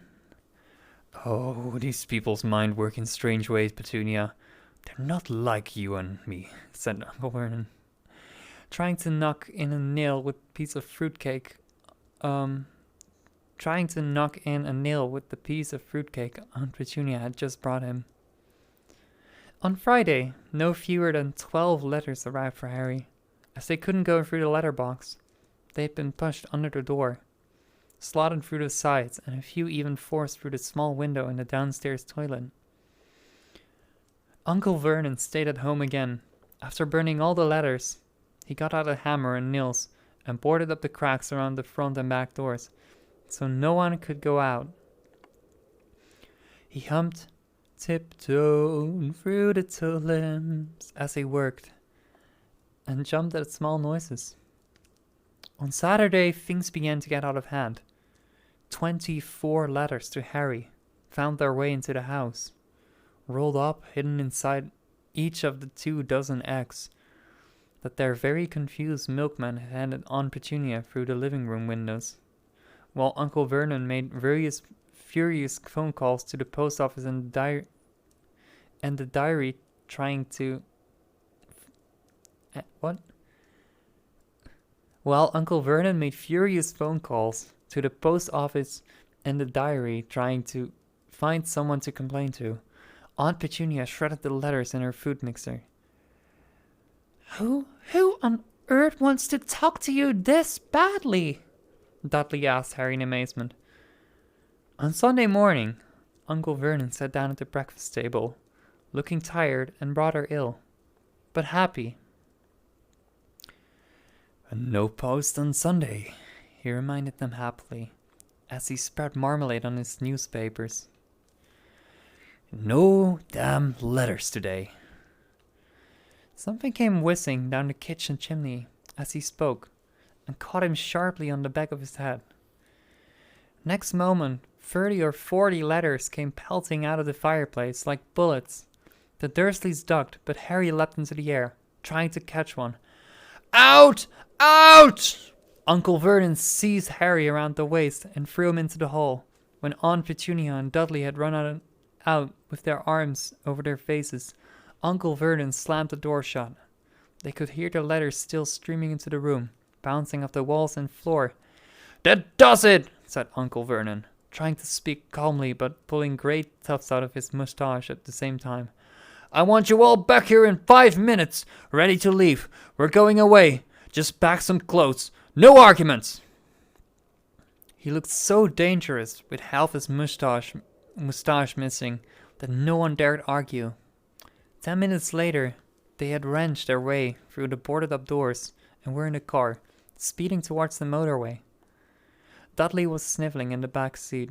His father had hit him round the table for holding him up while he tried to pack his television, video, and computer in his sports bag. They drove, and they drove. Even Aunt Petunia didn't dare ask where they were going. Every now and then, Uncle Vernon would take a sharp turning and drive in the opposite direction for a while. Shake him off, shake him off, he would mutter whenever he did this. They didn't stop to eat or drink all day. By nightfall, Dudley was howling. He'd never had such a bad day in his life. He was hungry, he missed 5 television programs he wanted to see, and he'd never gone so long without blowing up an alien on his computer. Uncle Vernon stopped at last outside a gloomy-looking hotel on the outskirts of a big city. Dudley and Harry shared a room with twin beds and damp, musty sheets. Dudley snored, but Harry stayed awake, sitting on the windowsill, staring down at the lights of passing cars and wondering. They ate stale cornflakes and cold tinned tomatoes on toast for breakfast next day. They had just finished when the owner of the hotel came over to the table. Excuse me, this is one of you, Mr. H. Potter. Only I got about 100 of these at the front desk. Oh. She held up a letter so they could read the green ink address. Harry made a grab for the letter, but Uncle Vernon knocked his hand out of the way. The woman stared. I'll take them, said Uncle Vernon, standing up quickly and following her from the dining room. Wouldn't it be better to just go home, dear? Aunt Petunia suggested timidly. Hours later, but Uncle Vernon didn't seem to hear her. Exactly what he was looking for, none of them knew. He drove them into the middle of a forest, got out, looked around, shook his head, got back in the car, and off they went again. The same thing happened in the middle of a plowed field, halfway across a suspension bridge and at the top of a multi-story car park. Daddy's gone mad, hasn't he? Dudley asked Aunt Petunia, late that afternoon. Uncle Vernon had parked at the coast, locked them all inside the car, and disappeared. It started to rain. Great drops beat on the roof of the car. Dudley sniveled. It's Monday, he told his mother. The great Humberto's on TV tonight. I want to stay somewhere with a television. Monday. This reminded Harry of something. If it was Monday, and you could usually count on Dudley to know the days of the week because of television. Then tomorrow, Tuesday, was Harry's 11th birthday. Of course, his birthdays had never exactly been fun. Last year, the Dursley had given him a coat hanger and a pair of Uncle Vernon's old socks. Still, you weren't 11 every day. Uncle Vernon was back and he was smiling. He was also carrying a long, thin package. I didn't answer Aunt Petunia when she asked what he'd bought. Found the perfect place, he said. Come on, everyone out. It was very cold outside the car. Uncle Vernon was pointing at what looked like a large rock way out to sea. Perched on top of the rock was the most miserable little shack you could imagine. One thing was certain, there was no television in there. Storm forecast for tonight, said Uncle Vernon gleefully, clapping his hands together. And this gentleman kindly agreed to lend us his boat. A toothless old man came ambling up to them, pointing with a rather wicked grin at an old rowing boat bobbing in the iron-grey water below them. I've already got us some rations, Uncle Vernon, said Uncle Vernon. Kicking it with the homies. So all aboard. Oh my god, another raid! Kicking it with the homies. Kicking it with the homies. Appy!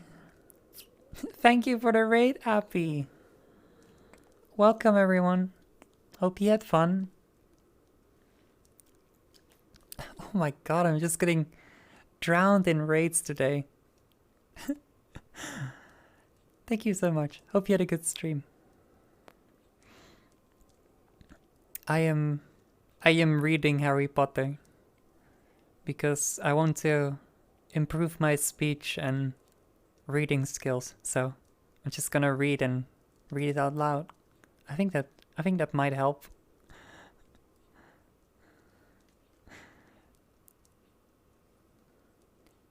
I said Appy and Uppy shows up.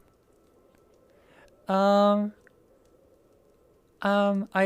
having some trouble with some words sometimes, and my voice acting is very inconsistent, but it's been good. Also the fact that my throat is very much filled with slime, so speaking is kind of difficult.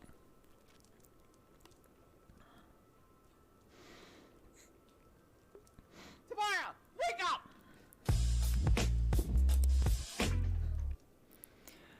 This is not Pornhub. Thank you for the follow. Akhenaten. I don't know how to pronounce your name. Where was I?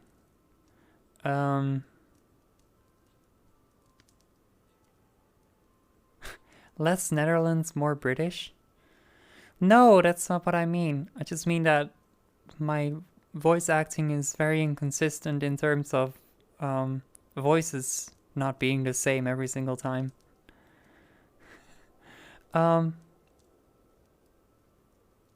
Okay, where was I? It was freezing in the boat. Icy sea spray and rain crept down their necks, and a chilly wind whipped their faces. After what seemed like hours, they reached a rock, where Uncle Vernon, slipping and sliding, led the way to the broken-down house. The inside was horrible. It smelled strongly of seaweed. The wind whistled through the gaps in the wooden walls, and the fireplace was damp and empty. There were only 2 rooms. Uncle Vernon's rations turned out to be a packet of crisp, each, and 4 bananas. He tried to start a fire, but the empty crisp packet just smoked and shriveled up. Could do with some of those letters now, eh? He said cheerfully. He was in a very good mood. Obviously, he thought nobody stood a chance of reaching them here, in a storm to deliver post.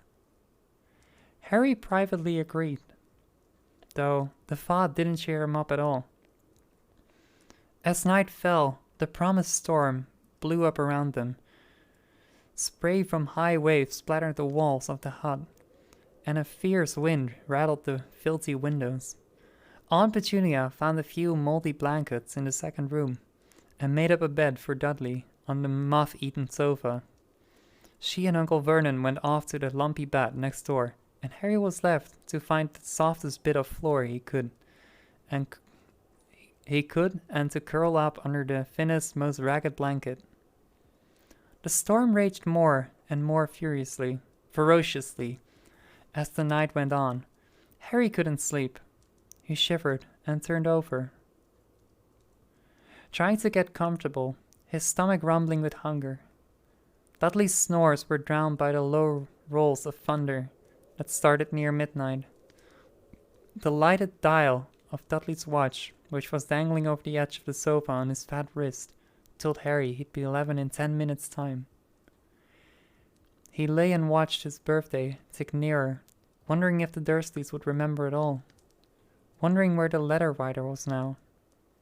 5 minutes to go. Harry heard something creak outside. He hoped the roof wasn't going to fall in, although he might be warmer if it did. 4 minutes to go. Maybe the house in Privet Drive would be so full of letters when they got back that he'd be able to steal one somehow. 3 minutes to go. Was that the sea? Slapping hard on the rock like that? And what was that funny crunching noise? Was the rock crumbling into the sea? 1 minute to go, and he'd be 11. 30 seconds. 20. 10. 9. Maybe he'd wake Dudley up just to annoy him. 3, 2, 1. Boom! The whole shack shivered, and Harry sat bolt upright, staring at the door. Someone was outside, knocking to come in. I have to pee really bad. I'm sorry. I'll be right back.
back.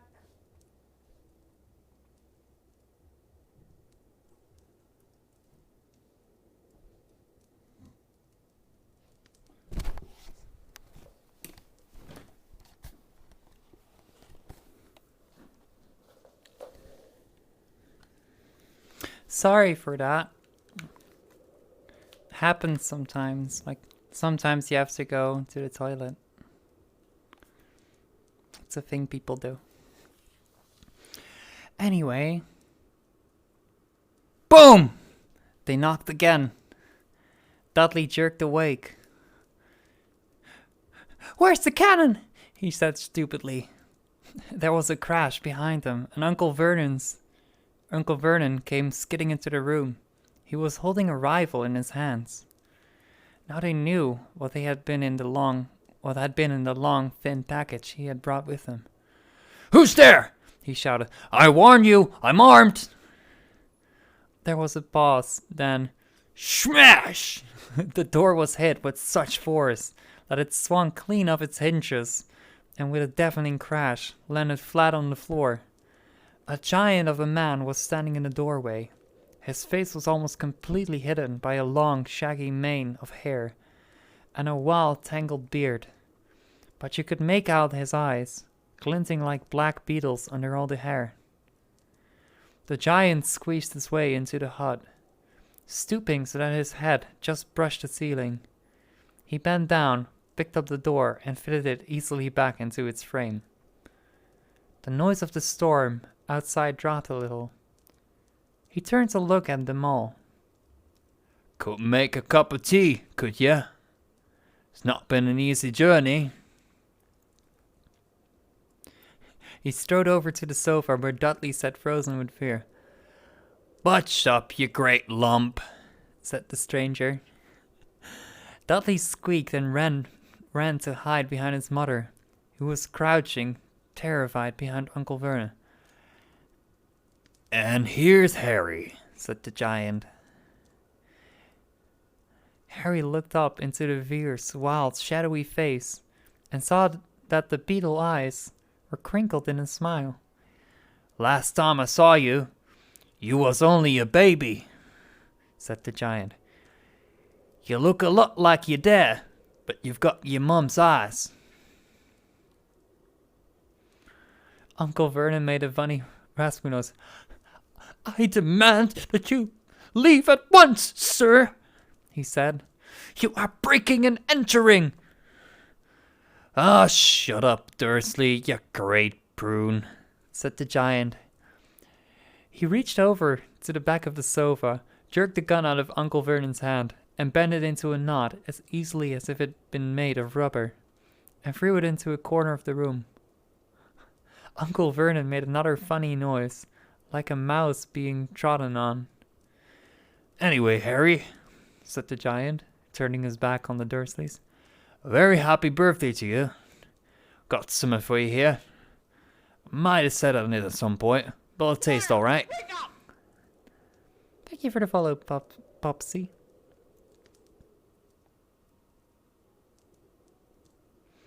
From an inside pocket of his black overcoat, he pulled a slightly large, sticky chocolate cake, squashed box.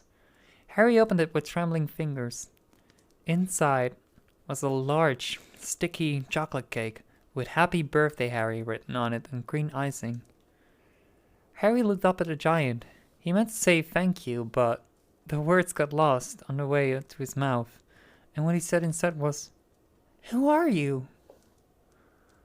The giant chuckled.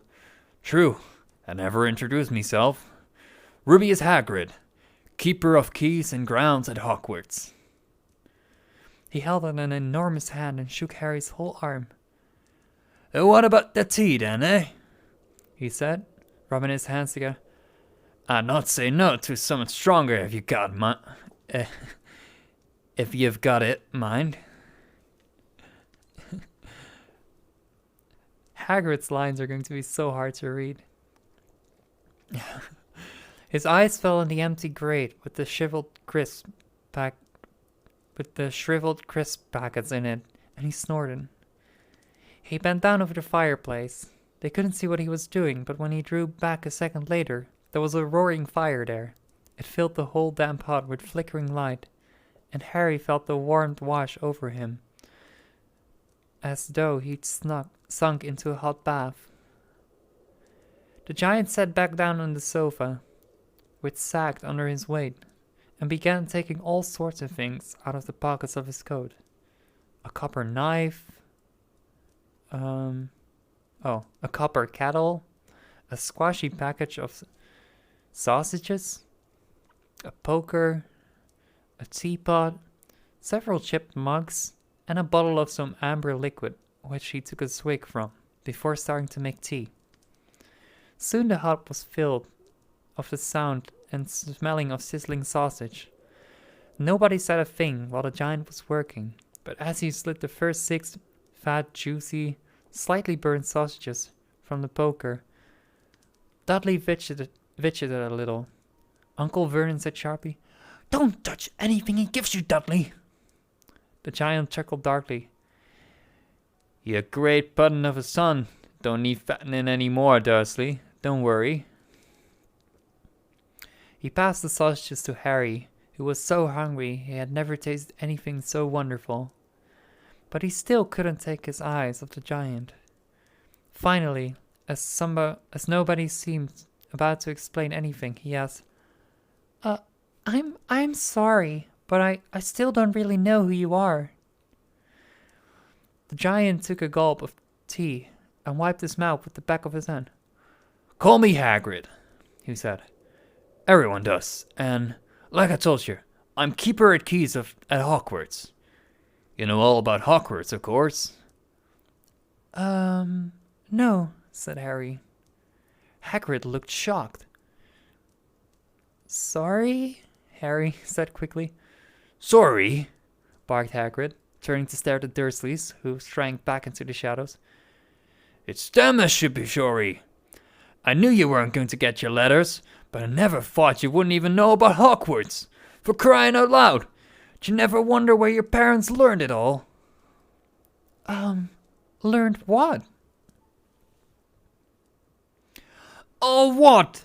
Hagrid thundered. "Now wait just 1 second." He had leapt to his feet. In his anger, he seemed to fill the whole hut. The Dursleys were cowering against the wall. "Do you mean to tell me," he growled at the Dursleys, This boy knows nothing about anything." Harry thought this was going a bit far. He'd been to school after all, and his marks weren't bad. I know some things, he said. I can, do maths and stuff. But Hagrid simply waved his hand and said, About our world, I mean. Your world, my world, your parents' world." "What world?" Hagrid looked as if he was about to explode. "Dursley!" he boomed. Uncle Vernon, who had gone very pale, whispered something that sounded like Mimble Wimble. Hagrid stared wildly at Harry. "But you must know about your mum and dad," he said. "I mean, they're famous. You're famous." "What? My mom and dad weren't famous, were they?" You don't know. Hagrid ran his fingers through his What? hair. What? What? What? What's Hager doing? Hagrid is getting angry at the Dursleys because the Dursleys never told Harry about his past. Scandalous. Yeah, that's right. You're wearing Harry Potter? Yeah. Nice. You don't know what you are. He said finally. What? Uncle Vernon suddenly found his voice. "Stop!" he commanded. "Stop right there, sir! I forbid you to tell the boy anything!" A braver man than Vernon Dursley would have quailed under the furious look Hagrid now gave him. When Hagrid spoke, his every syllable trembled with rage. You never told him what was in the letter Dumbledore left for him. I was there. I saw Dumbledore leave it. Dursley, and you've kept it from me for all these years. Kept what from me? Said Harry eagerly. Stop! I forbid you! Yelped Uncle Vernon in panic. Aunt Petunia gave a gasp of horror. Oh, go boil your hats, both of you, said Hagrid. Harry, you're a wizard. And there was silence inside the hut. Only the sea and the whistling wind could be heard. I'm a what? Gasped Harry. A wizard, of course, Said Hagrid, sitting back down on the sofa, which groaned and sank even lower. and a thumping good one, I'd say, when you've been trained up a little bit. With a mum and dad like yours, what else would you be? And I reckon it's about time you've read your letter. Harry stretched out his hand, at last, to take the yellowish envelope, addressed in emerald green to Mr. H. Potter. The floor, hot on the rock, the sea. He pulled out the letter and read, Hogwarts School of Witchcraft and Wizardry.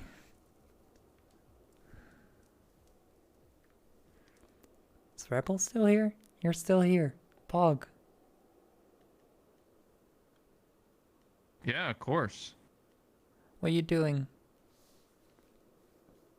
Well, I was hopping around, but clearly you're streaming, so I don't want to disturb you out of respect. Yeah. Damn right you shouldn't be. But here you are This is anyway, the so I VR might chat. as well talk to you. True. No, I didn't know. I was just hopping around VR chat. Saw, tomorrow's on Friends? What the? Okay. Oh. By yourself? I'm I was always, like, I'm oh always, my. I'm always on Friends when I'm streaming, but no one ever Oh, joins. I didn't know. I joined. Does Yeah. that make me special? Yeah, you're very special. You make me feel special. Really? Yeah. How does it feel to feel special inside? I know. I've always been special. I went to special education and stuff, of course. Oh, how does this feel special when someone joins on you in VR chat, more specifically? How does it feel special? Or how does it make me feel Yeah, yeah. special? Yeah, how does it make you feel special? I don't know. It's a weird feeling. I've never experienced someone joining on me. Well, now you have. Yeah.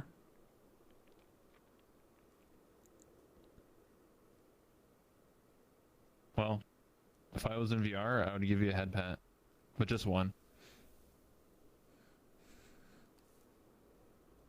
Maybe a hug. That's a stretch.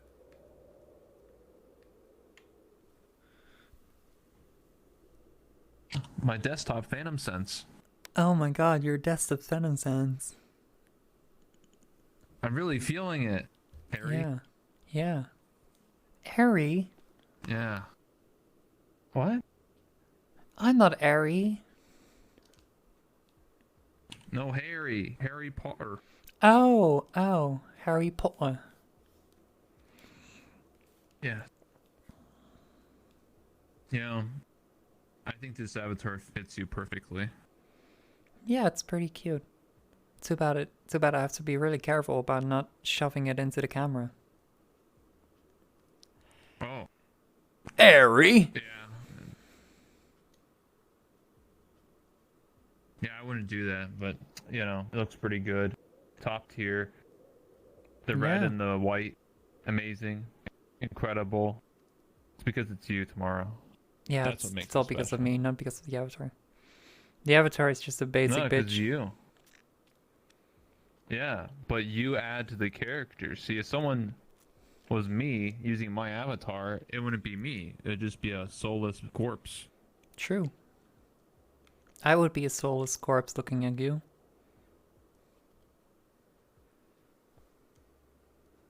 Really? Yeah, Why is that?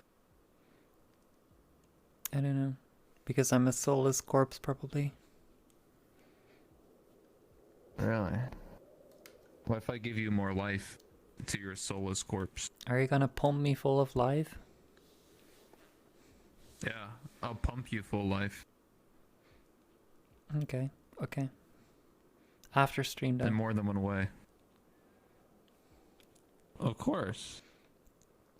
Pump It's all a your delicate your procedure. life essence inside of me, Rebel. Yeah. Yeah. I'll squeeze it out of you. You're gonna squeeze it out of me? Yeah.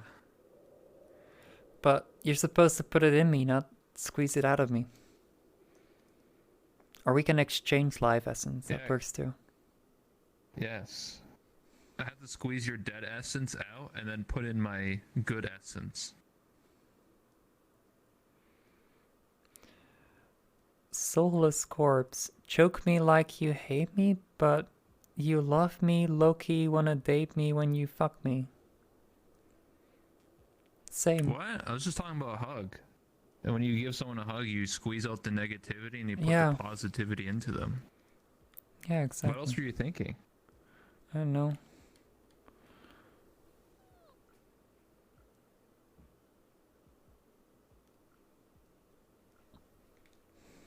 Thank you. I felt that. I know. I know how strong your depth of Hug. phantom sense is.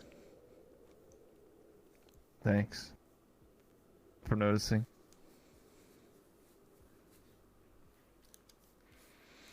Corpse. Do you have fam sense? A corpse husband reference. Whoever got that is a legend. Oh, so I should have read it like, Choke me like you hate me, but you love me. Looking wanna date me when you fuck me. What? Was that Satan? I don't know. Oh, I met him in VR chat once, like 3 years ago. Yeah, I used to play a lot of VR chat, I think. Yeah, he used to go to the Golden Gato. Mm-hmm. That's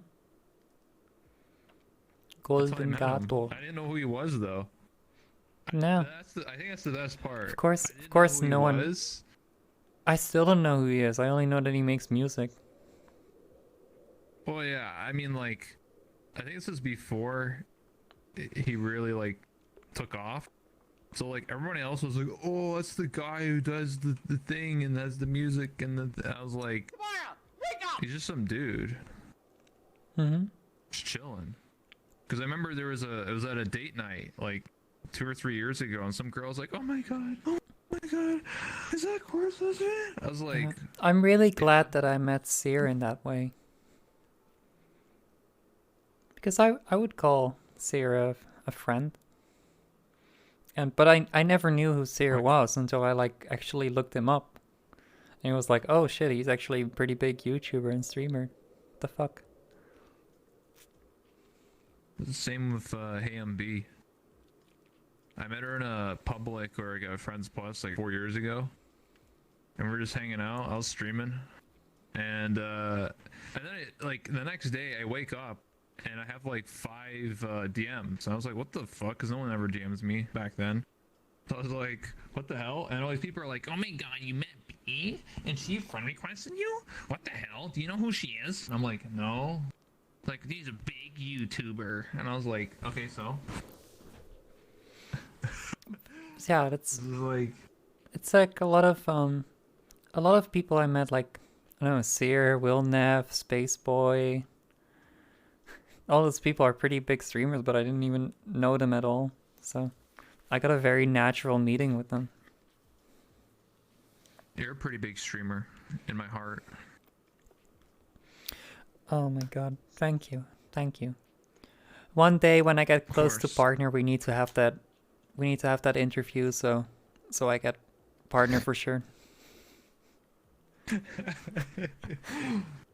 Yeah, that's the cheat code, yeah. That's how you get partnered. You gotta come on my talk show and then you just immediately get partnered, right? Yeah. Yeah, chat, this is a true story. Everyone who applied Yeah. for partner and went on Rebel's interview show thing got partner.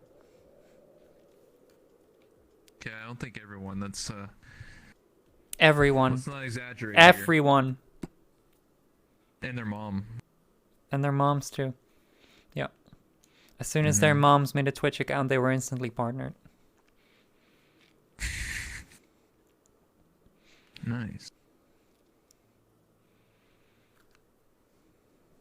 I just like what I do, you know? I just want to help people out.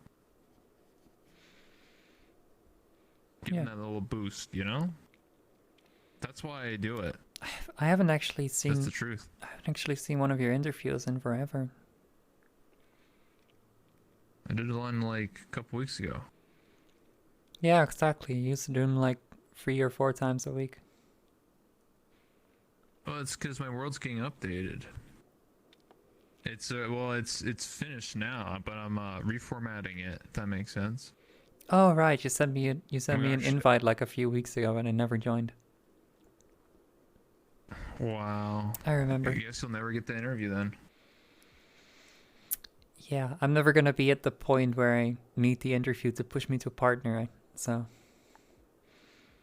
No, you gotta believe in yourself. Listen.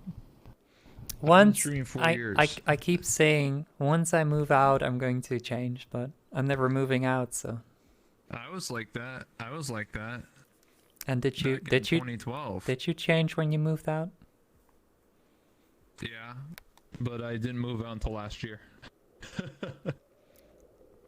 But did you No, make a lot of positive changes once you moved out?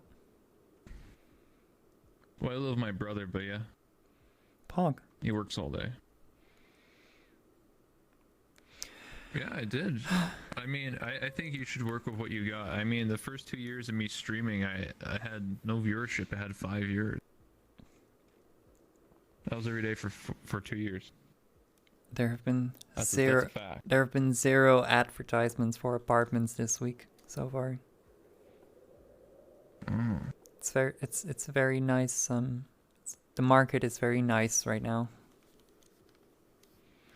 I think Lots of availability. you'll find something you're good at. You know, for me, it was doing interviews, I don't know. having connections. I feel like I'm very much I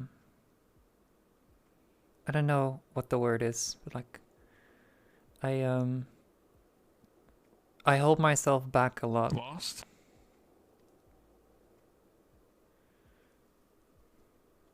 What's holding you back?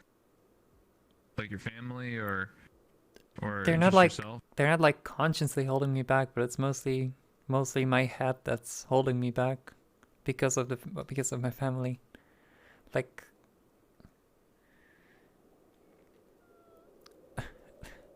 I am with my family and my mind just fucks me up and starts thinking of all these things that my family might be thinking when I'm streaming or being loud or whatever. Do they know what you do when you stream? Or they just be like, I don't know what you do? I've told them. I don't think they actually. What do they I think? don't think they This- really know what I do on stream, but they know I stream, and they know I make money with it. Okay, that's a start. But I don't know. I don't feel 100% accepted at home, I guess, and Is that why you want to move out? yeah, it's one of the reasons. So I can just really work on myself without having to worry about what others might think. I feel that. So yeah, I don't really feel comfortable being me, and I think because of that I hold myself back a lot, because I know I can be a crackhead like Margot, but it's only in the right situations. It's only happened when I wasn't home. At home I'm very reserved. That's the word I was looking for. I'm very reserved at home. I feel that. But I know I can be The same with my parents. I know I can have massive crackhead energy when I get the chance. You're gonna start blurting out random things. Yeah, pretty much. Okay.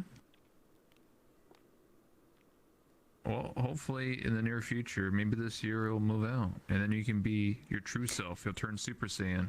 I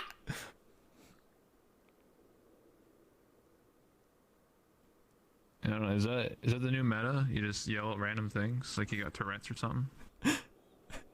That's what Margot does. Yeah. Well, you don't have to. If you watch Margot, occasionally, and I hear that, and I'm just like, all right. That's something. yeah, she just keep going like that. Yeah, it's like she's got tics or something. She might. Maybe. It's not really for me though, but you know, teach their own. It's when I watched Margot, it was really interesting to see because when I'm alone and like when no one's watching off stream, I get a lot of like mostly physical, sometimes auditory tics. Like I'll just be standing somewhere and I'll go or I don't know, it's really weird. Really? Yeah. Do you think it's It infectious? happens when affecting you? no, it's been happening for many years. For as long as I can remember, really. Oh. It was really interesting to see Margot because a lot of the tics she does with like the auditory tics I recognize in myself, but they only happen off stream when I'm all alone. I guess I'm also unconsciously just holding that back maybe.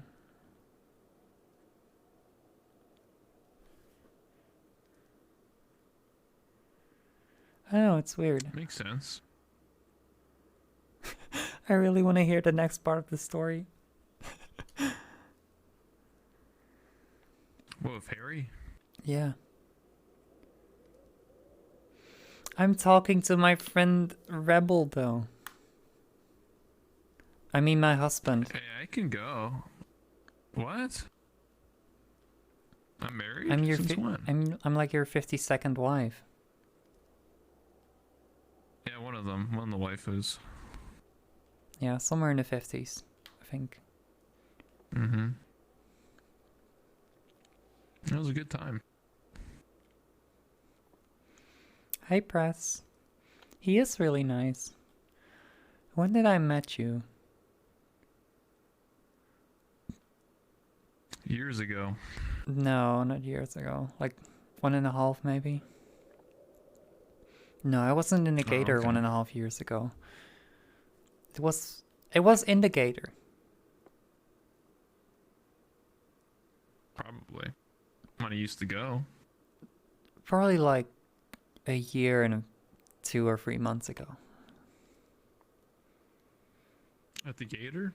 Do Yeah. you remember what we did or what we said? We were sitting at the bar and you told me about your wives and I was like, okay, I'll be another wife of yours. Just like that? Yeah, pretty much. Do you regret that? I mean, there's nothing negative happened because of it. I guess so. Only positives around here. Yeah.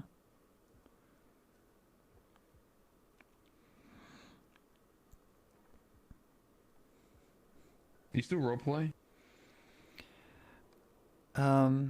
Well, lobby starts at 4 a.m. and I live with my parents who sleep until like 8 in the morning. And we have pretty thin walls. So, nope. I tried going as a mute, but I don't know, it's hard. What you're saying is if it was earlier, you would be roleplaying. If it was later. If they would start at like 8 in the morning my time, that would be okay. Or I guess if I was Japanese, then this time would actually be perfect. That would be like exactly in the midday, like 12 p.m. Oh, what's your time zone?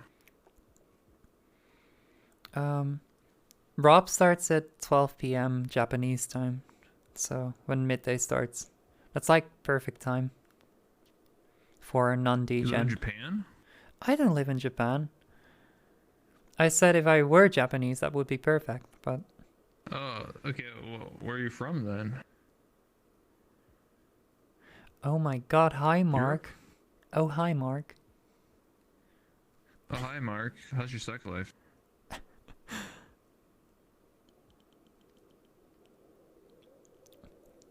I'm from the Netherlands. Japan is like 8 hours ahead of me. Oh. Oh, so you're 6 hours ahead of me. Hmm. Makes sense. So it's 9 p.m. Yeah, for you right now. it is. Yeah. Probably got like half an Okay. hour left until people are going to bed. I feel that. Whenever my mom would go to bed at like 8:30, and if I talk like this, she could hear me, so I had to whisper, ASMR style. Yeah, that's why I don't go to the lobby years. anymore, because I like to be. I want to be expressive in my role play, but it's like nearly impossible to be really expressive if you need to be on whisper level. Yeah. I feel Because that. I'm not gonna go like Johnny Arizona and scream like this. Which is already way too loud, actually. Whoa. I haven't seen John Arizona in years. I'm looking for a place without roommates, so I can just have my own apartment and then I don't know. Yeah, you can do what you want. I'm probably gonna get noise complaints, but who cares? Oh, until they evict you. Yeah, as soon as I get one noise complaint, I'm probably gonna becoming a shut in again. A shut in again.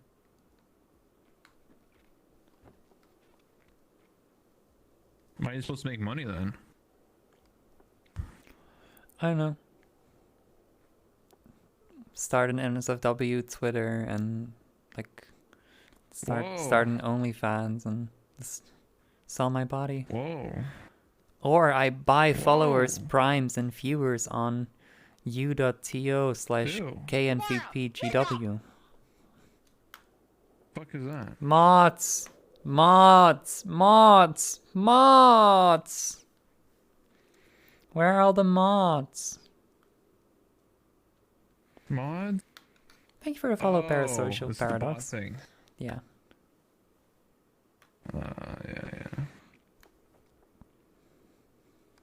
Well, whatever makes you happy, Mario. Stream is making me that's what's forget most the pain I'm important. in physically because I have COVID and this is day 2. Hope it doesn't get much worse then. You have the Oni variant? Omicron? I don't know. Ronaldinho Soccer.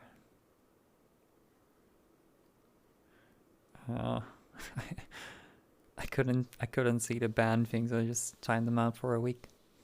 They're not gonna come back anyway. True.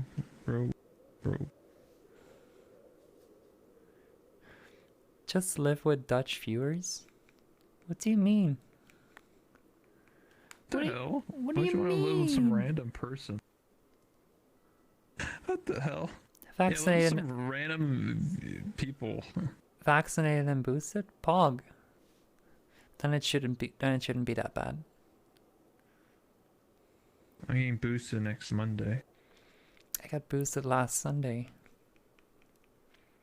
Hopefully I don't get sick from the I boost. didn't get sick from either the first 2 vaccinations or the booster. I guess I'm just Oh. immune. But I Was it Moderna? I did bite my nails for a long Pfizer? time and I still like chew on them a little bit, so I have a very good immune system because of that probably.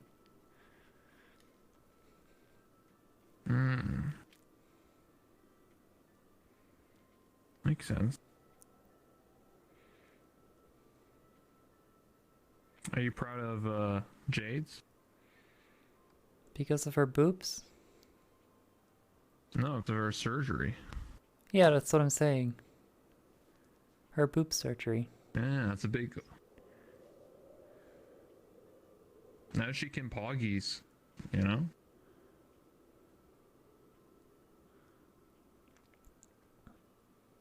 Do you want to poggies one day too? I don't. I do want boobies, but not like mega boobies.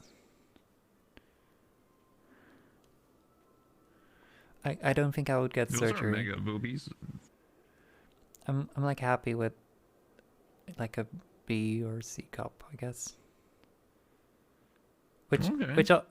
it all the actual size all depends on the band size as well, but because a B could be bigger than a C in some cases, but Yeah. just like although the size what's of your generally seen as a B or a C cup. Just so not like nothing, but also not this or that.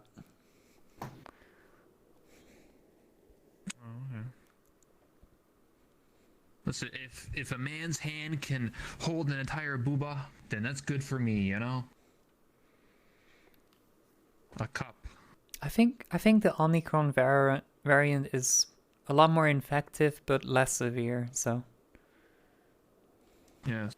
we're getting a lot of I cases heard right that now, you get but we're not getting a lot of hospital people in the hospital. Did you get Moderna or Pfizer? Pfizer. Or if you get, I forget if it's Moderna or Pfizer, but one of them caused a woman's breasts to increase. I hope I got Pfizer.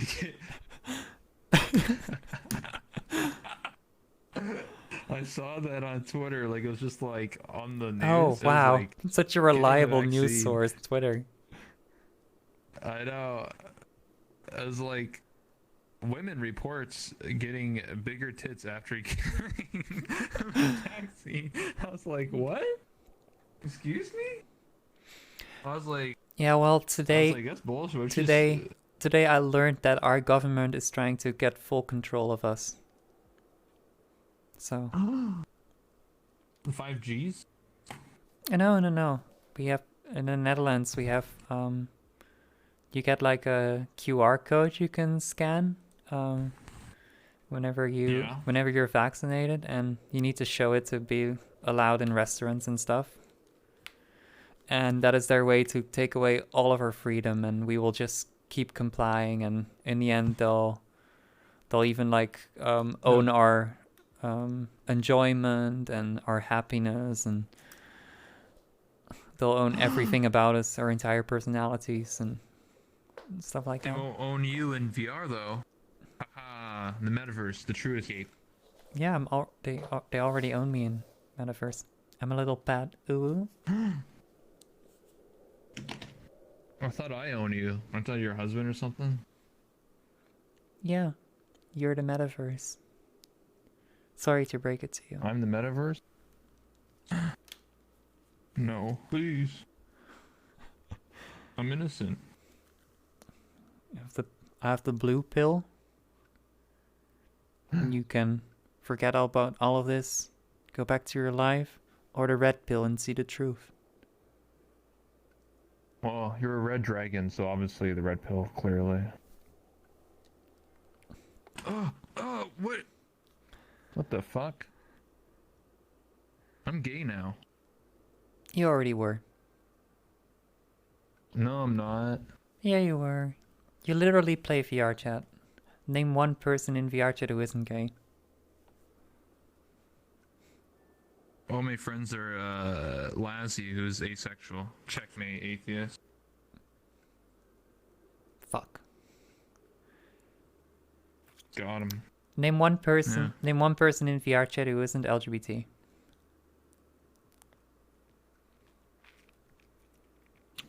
Joy Bagels. Stealth RG. Fuck you, Tamara. Butter. Thank you for the follow.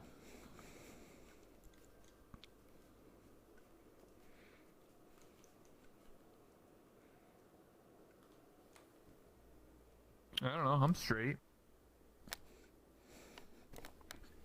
As nobody believes me, but, you know, I don't need to prove anything to anybody. It's myself. Yeah, nobody believes Rob either when he says he's straight. I wonder why. Yeah, but then he he does actual things. I don't do any of the things he does though. That's the difference. Like, I don't have a mute smurf and then I try and seduce people. Like, that's... I Oh, don't he do does it that. on his main too sometimes. Okay, well, I don't do that, so...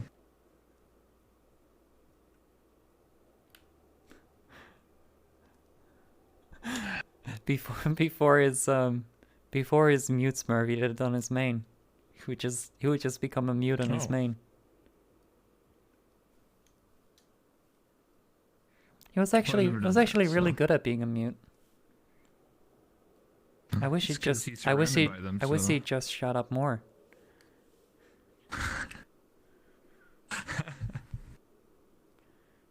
Well, it's up to him at the end of the day what he wants to do. I thought, I'm not sure if I'm straight or just demisexual. You know what that means? Mm-hmm.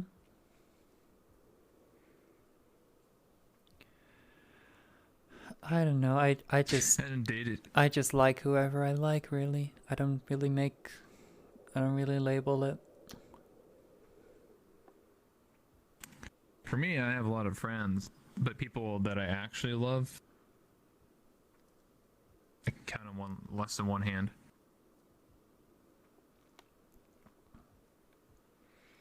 To me, whenever I played VR chat for 4 years now, Same poggers.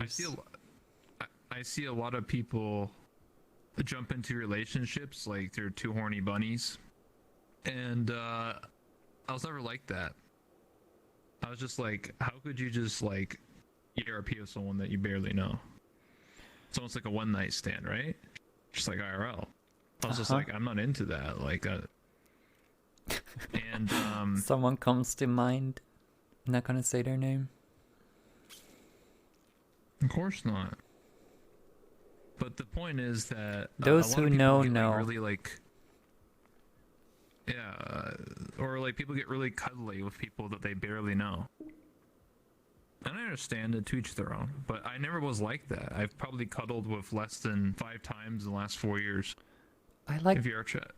the cuddle pals we did sometimes in the cater, like in the after hours. We just all lie down in a pile. Mm-hmm. Wasn't really a cuddle pile, I guess. It was just lying with each other. I think I'm just very selective. And it's also very private Damn, too. you're a selective mute. No, I'm not a selective mute. I'm just a selective cuddler.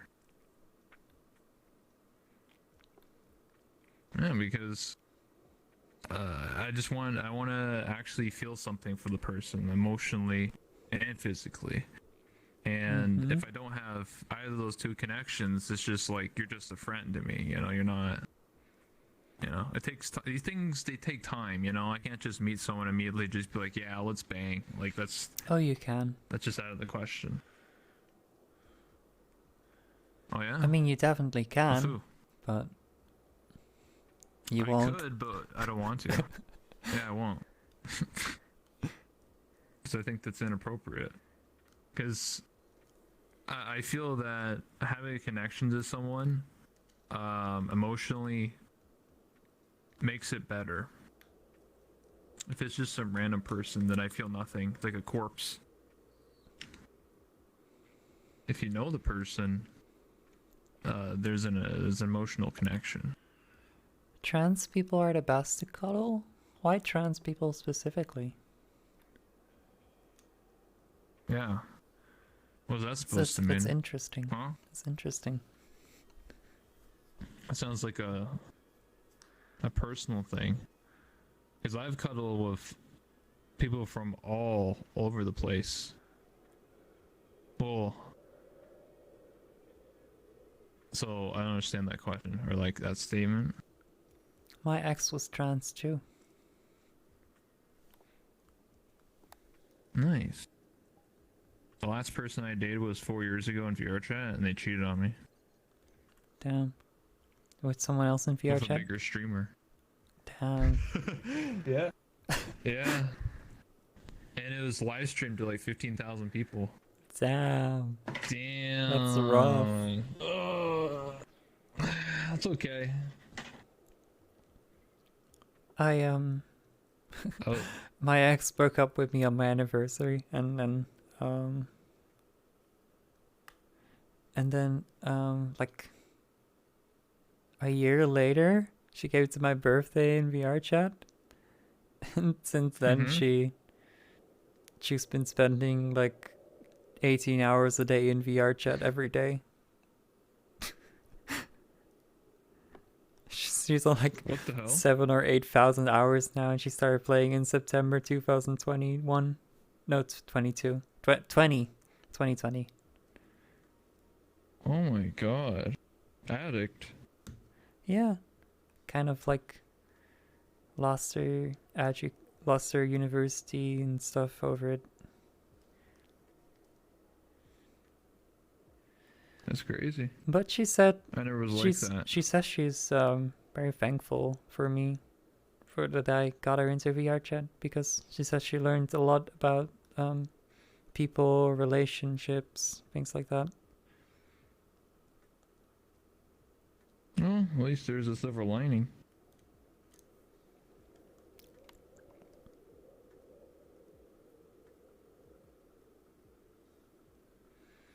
Your ex left you for think, God. Did you join on Damn. sad girl hour? Did you join on sad hours? No? We're not really sad.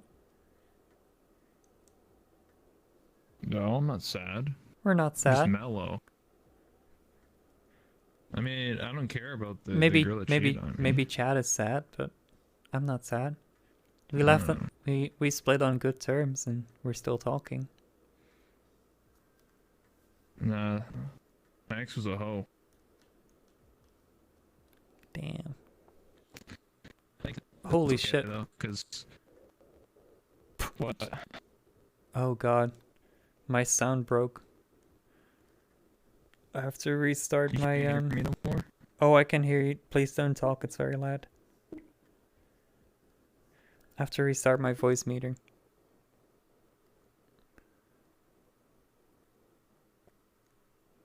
There you go. You good? You can talk again. Yeah. Okay. We are good. I'm losing my energy. I'm too low energy. We need to hype up more. Hype up more? Oh, I'm always very low, mellow, chill, I know. monotone, I know you corpse are. husband's brother. Your voice is too high. My voice is too high. Yeah. Oh, you want me to sound like this? Hey, tomorrow. Oh my god. No, Is that you? I said I mentioned he needs to sound more like corpse husband. Oh. Hey guys. Yo, guys.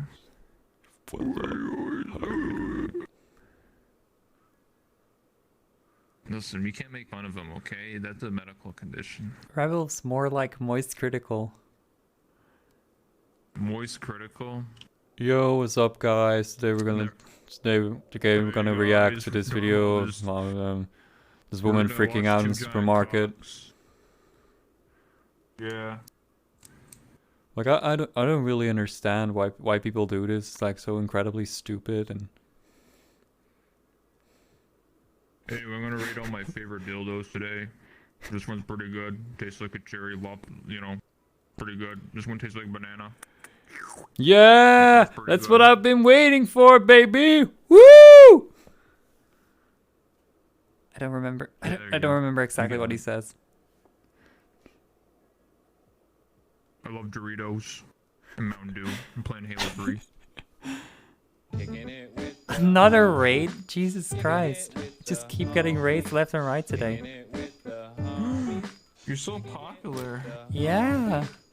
First we got Addy, then we got who was it?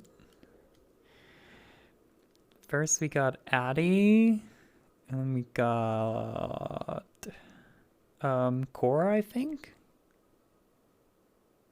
Yeah, There you first go. Addy, then we got Cora, then we got Happy Thoughts, now Sil. Thank you so much for the raid. Of course. We'll here for you tomorrow. We Hope you wanna had a good support stream. you and see you blossom like a flower. I'm talking with my friend Rebel, my husband. I thought he was your husband. Yeah, there you go. Yeah. Hope you had a good stream.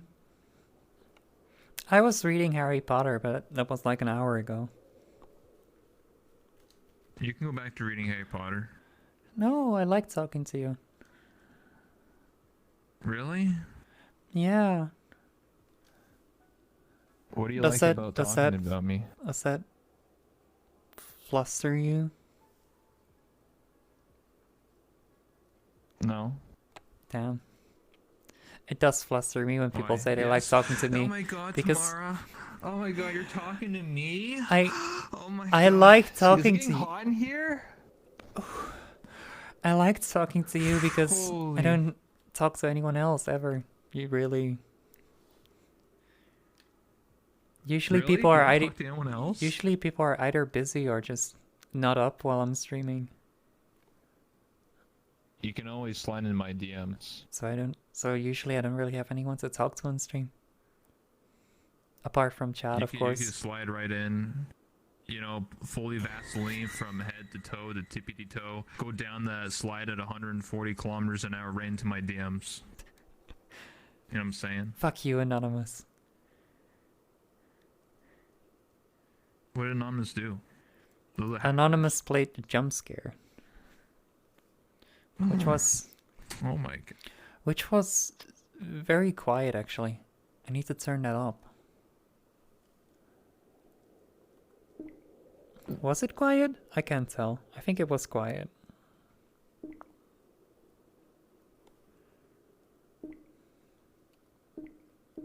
I feel that.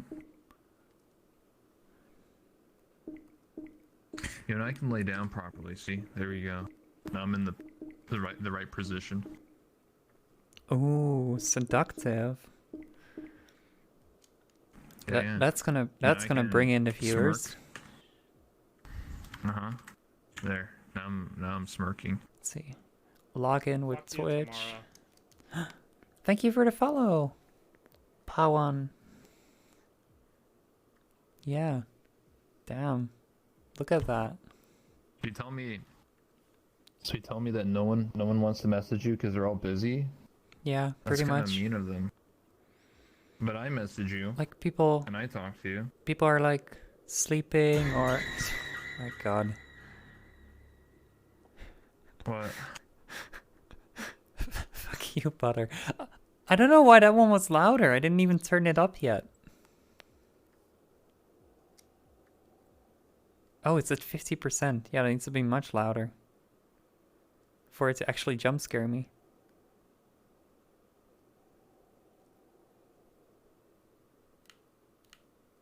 You know, if 2 more people were to give 100 bits or a sub, you get a hyperlink, you know? And maybe on the front page of Twitch. Just gonna put it at Know that? 100%. Same for the screamer.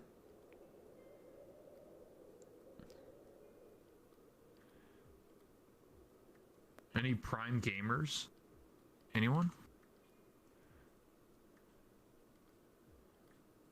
Any Listen, chat, do you want to see tomorrow on the front page of Twitch? Prime gamers? Yeah, listen, it's a new month. It's January 13th. It's a Wednesday. Actually, yeah, it's actually a Thursday. My bad.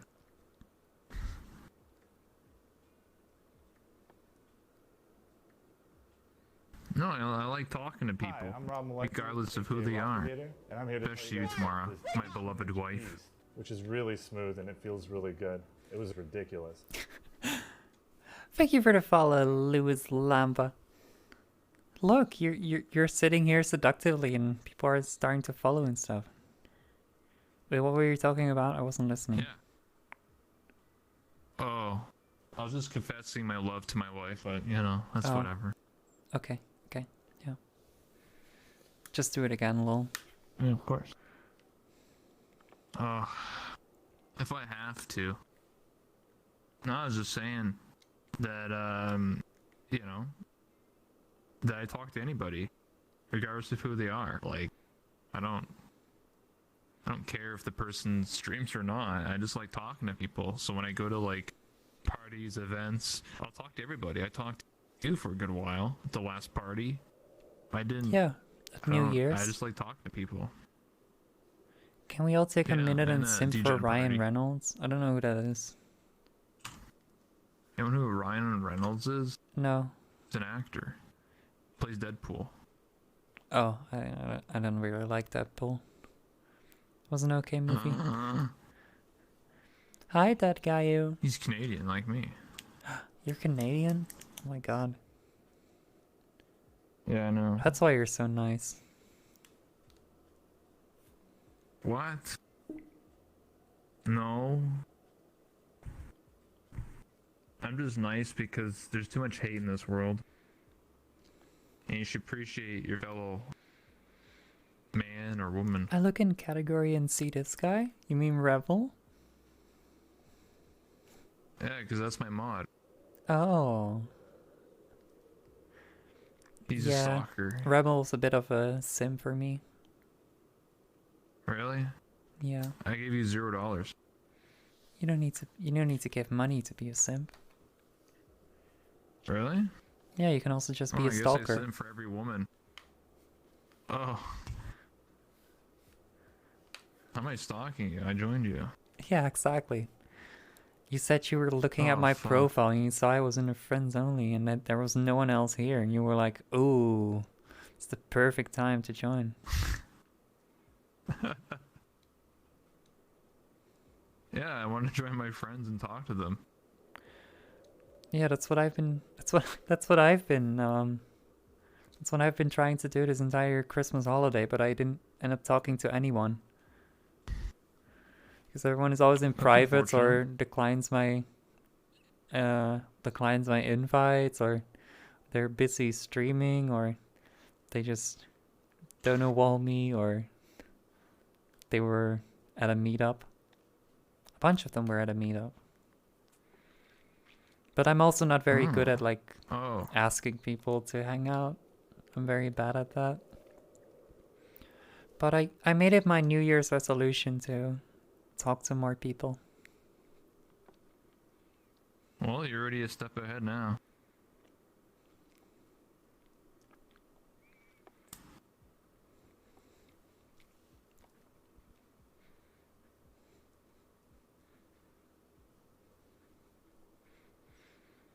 Yeah. I just like hanging out with people. I don't know. I feel like I thrive when I'm with other people, like when I have someone else to play off of.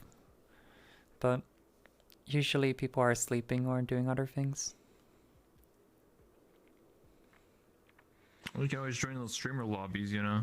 I think if I tenfold my viewers, there's gonna be a lot of people that want to hang out with me.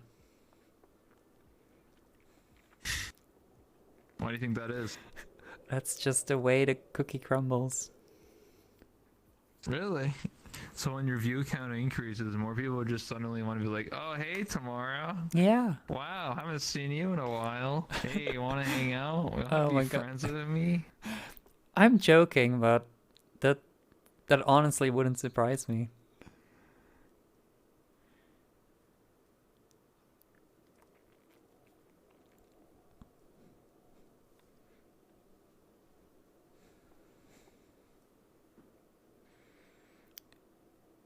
Yeah, take we haven't hung out since TwitchCon 2019.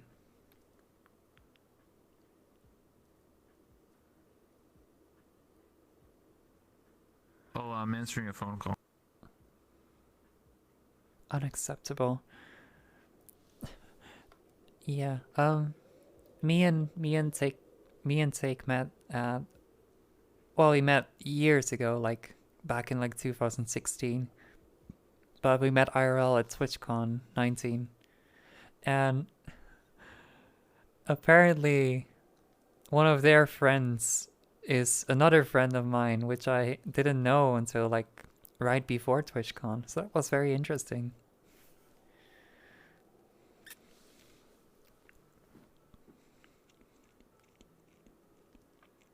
I'm back. What's up?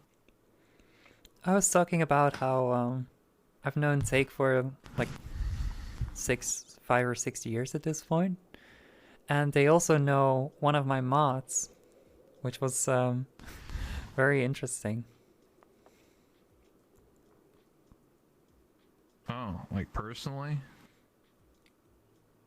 They seem to be closer than I was to them.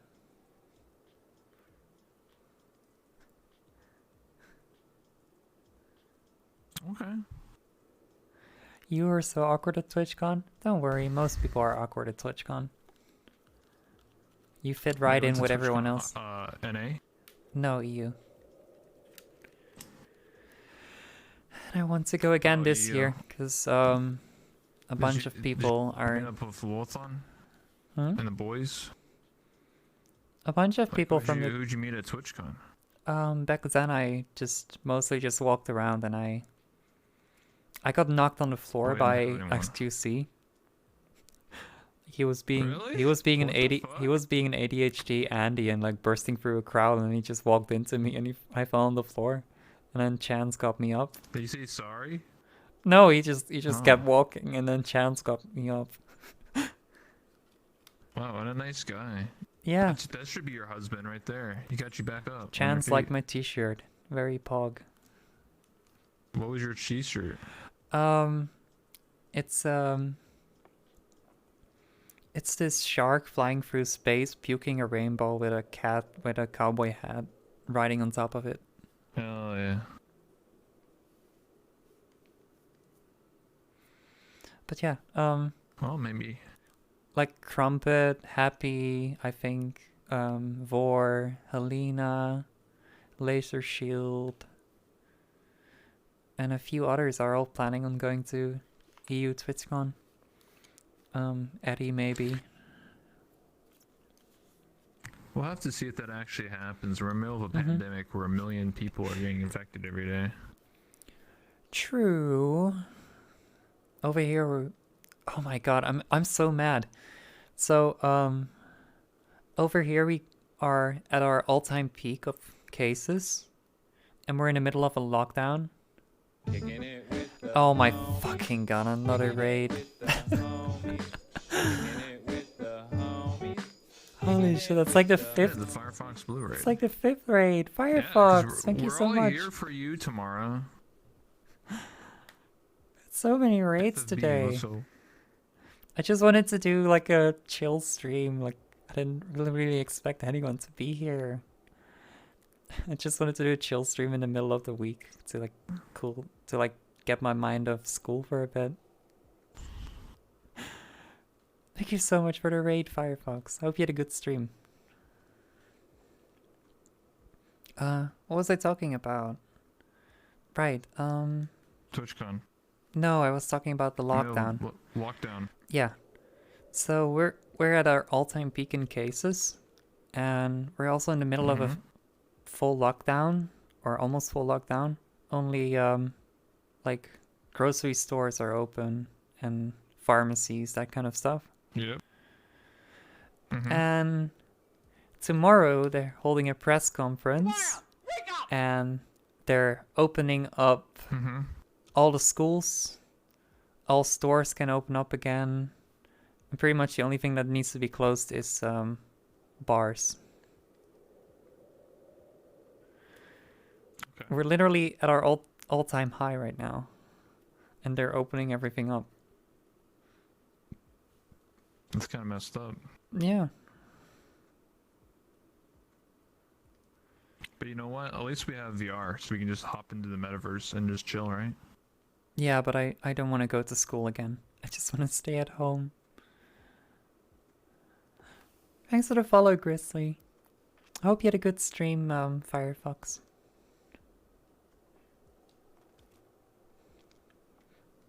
I gotta check out your map again. I'm probably gonna look at it after stream again to see all the updates. Yeah, they made their own basement Mm-hmm. from scratch. I've been there, but it's been a few days, and Firefox is just not sleeping at all and only working on our map. Oh, is there a Firefox Blue body pillow in there? There was. Not sure if it's still there.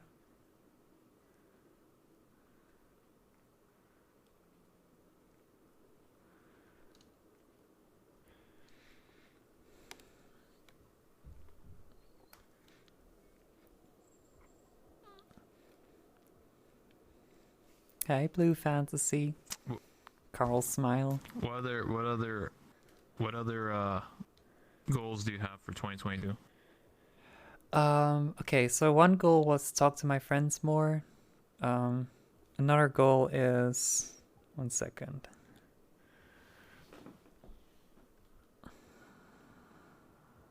Oh, this doesn't work. It's looking.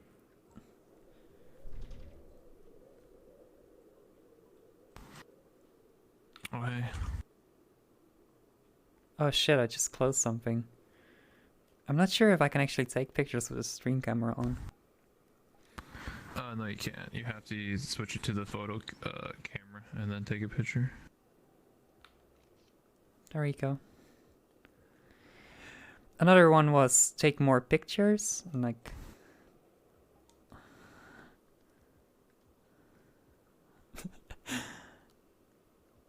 Did I close my book? No, I didn't. And then I had another one, but I can't remember what it was. More pictures, more memories. I mean, I think we're hitting all three today right now. Yeah, but I don't remember the third one. It'll come back to you. Maybe.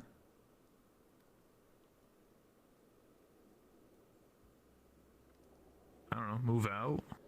Stream Oh more, yeah, that's the last be one. partner. Move out and start my life.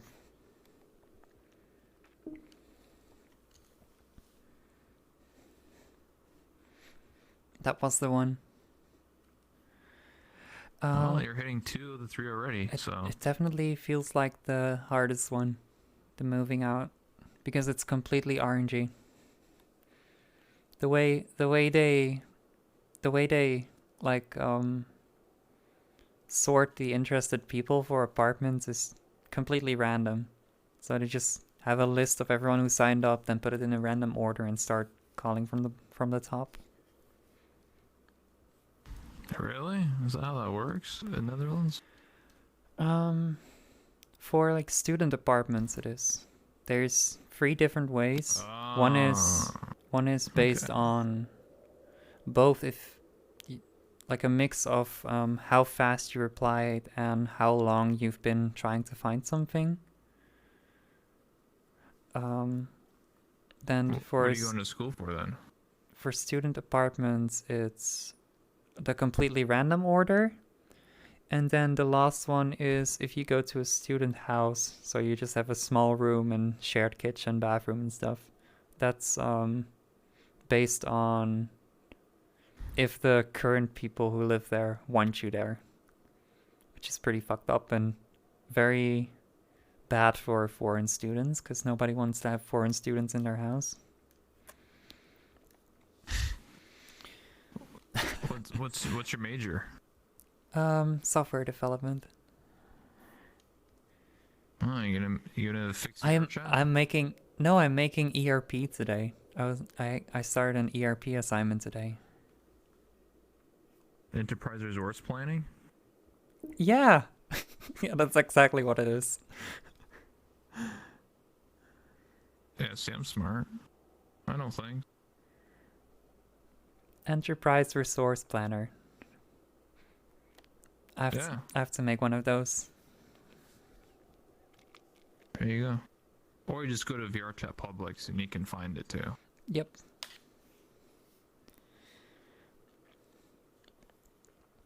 Or I literally just DM one of the 50 people that are literally lining up to ERP with me. But I don't like ERPing. Really? There's a You few. have 50 people. There's a few people that are interested. Damn. Let's see, on the top of my head. But I'm not. I'm your husband. What the hell? It's kind of like cheating. It's adultery. What the hell? It's at least like 4 or 5 people that I could just call up. Damn. But I don't know, I'm not that much into ERP and that kind of stuff. Yeah, cuddling is cooler. Hanging out with your homies is cooler. Let's be real. Yeah, I love hanging out with my homies, like we are doing right now, just talking. Exactly. They're just animals. They have their primal urges. Go you through know? my friends list and see if anyone is an ERP avatar. Whoa. That's dangerous. This person has their avatar hidden, like just users in online in a private world thing, without the avatar shown. So that's pretty sussy. Bilbo is pretty sussy. Bilbo. I thought he just works out. Yeah, it is one. No, it's not Wednesday. It's Thursday, right? Uh-oh. What happens on Thursday? Okay, yeah, he's definitely being sussy then. Hats is pretty sussy. Kyo might be sussy. Rebel's definitely looking extremely sussy. Why? What do you mean? I'm right here. Oh, hey Rebel. Didn't see you there. Oh, hi. What's up? My name's that one, Rebel, actually. I think you're talking about another person. Another person with an avatar preview hidden, just a completely black screen. It's not a black screen. No, it's pretty sus. Just instead of a Mine shouldn't instead of a be. picture, it's just completely black. That's really sussy. What? No, I'm not My talking about picture is you. my avatar. I'm not talking about you. Oh. Oh, a different Rebel. My clone. No. I said someone else. Oh, yeah. I also have my avatar hidden though. I can make my avatar my thighs. If that's what you want. Alright, I changed them. I see a lot of people's gallery photos, like their picture is the IRL thighs, and then they go to like the no time to talk world, and all the boys are like, what's that?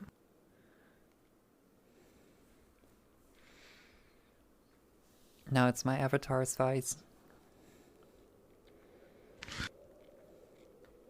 Really? All I see is your character's face.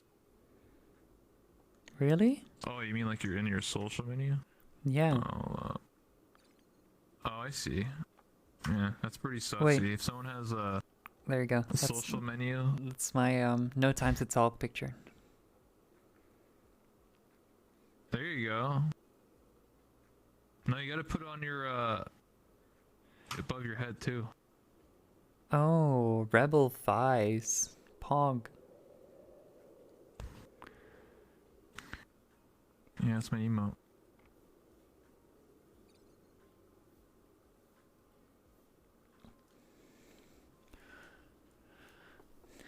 No, my best picture for that is, let me see, gallery, user icons. This one.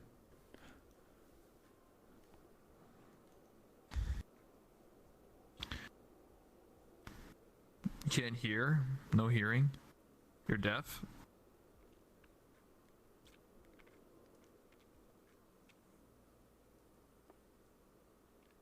I guess tomorrow's deaf now.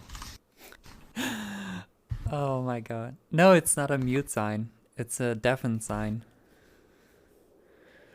Yeah, I said you're deaf. I'm not sure if it means What that that I means. muted the other person or that the other person muted me. But I know people have removed me over it, and like Rob fell for it multiple times. Really? Yeah. Well, got him. You need help, please? Carl smile.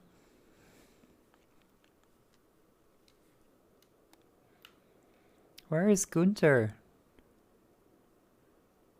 Gunter. Universe? Gunter, no. Bean Gunter. They're not in chat anymore. I guess they fell asleep. Damn. Sag. I need a new femboy pet. Ah. Oh my god. I know, I Are can't. you into that? I can't help you with that, I think. You're not into a femboy pet? The only Oh, femboys I unfortunate. know is... The only femboys I know are ADC, Iron.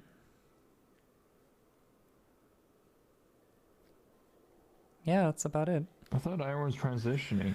No, Iron recently made a post that they do identify more as a femboy than anything else. Oh, so they switched back. Okay. I understand. Just struggling with their identity. But right now they're just mostly identify, or they feel most comfortable as a femboy. Okay. Boyfus. Do you think femboys took over VR chat? I don't know. I don't So see. I don't see them 26 that years of much. my life. I've never seen a femboy IRL in 26 years. Oh my god, some random guy in like his 40s. No, much more actually. Some random guy in like his 60s maybe on the street. Like we were talking about we were talking about femboys. Like in the middle of the Yeah. city, and he overheard us, and he was like, yeah, femboys, am I right? Or something like that. It was just like, no. He was pointing to one of us, and he was like, yeah, you would definitely be a femboy.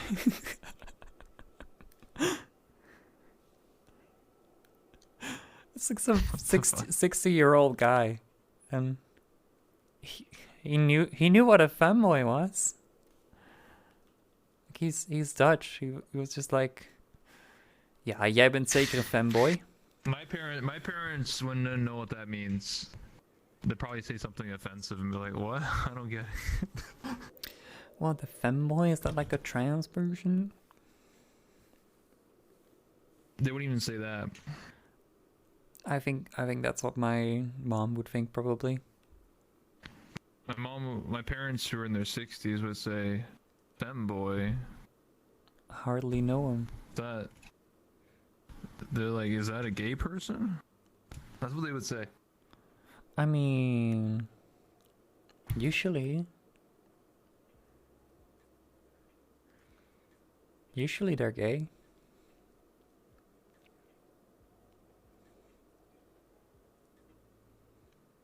But it's not like a guaranteed thing.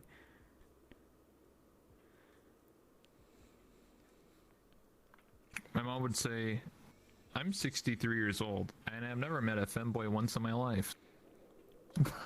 This is some new Zoomer thing. Like, no, I wouldn't even say Zoomer. My mom was like, "That's some weird ass 21st century shit."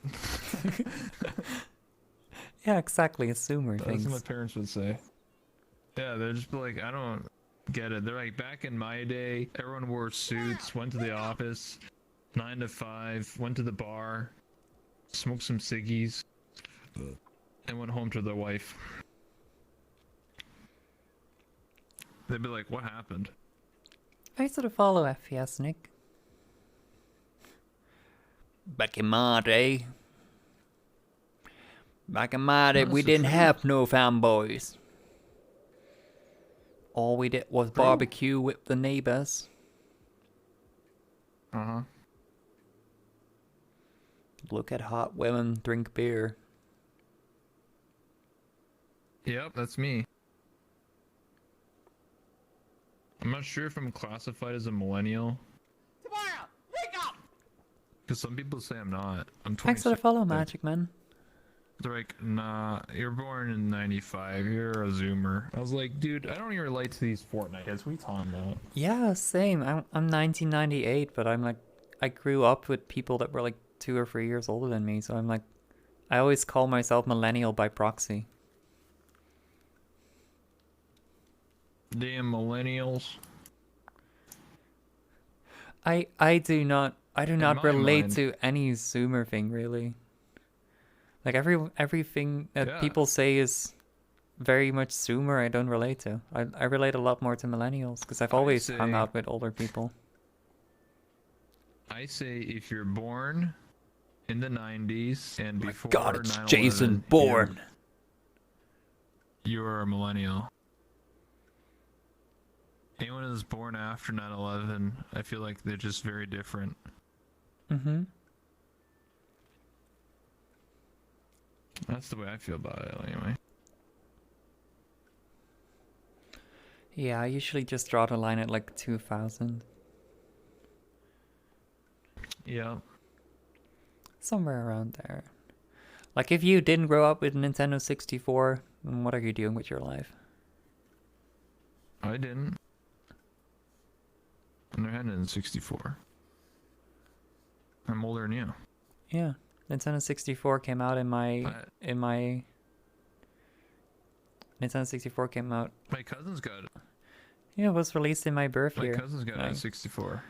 I've been playing But I Nintendo didn't get 64 it. since I I got was a like Game Boy. I got PS1. I've been playing Nintendo 64 since I was like 1 year old. What? Grew up playing Donkey My Kong and first console was Banjo-Kazooie. PS1. And also the Game Boy. We also- Pokemon Blue was my first video game. I played Power Rangers, a Power Rangers game. I always played it. It's the only thing I played on the Game Boy. I did Nice. get the Game Boy versions of Pokemon when I got my DS though. Oh, that was ages later. That was a couple years later. I think the DS released in like 2006 or 7. No, the Wii was 2000. Oh, well, there you go. I think the Wii was 2007.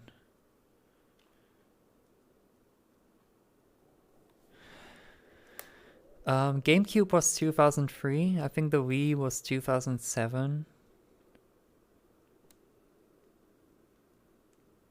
And the DS was like I remember the old 2006 or Xbox. 2005. Holy fuck, is the DS that old? Halo 1, though. That was the next level shit right there. I never got into Halo. I played it when I was younger, but it wasn't that interesting to me. Never been a big fan of shooting games. Splinter Cell. Oof. Prince of Persia. Let's see. Nintendo DS 2004. Holy shit.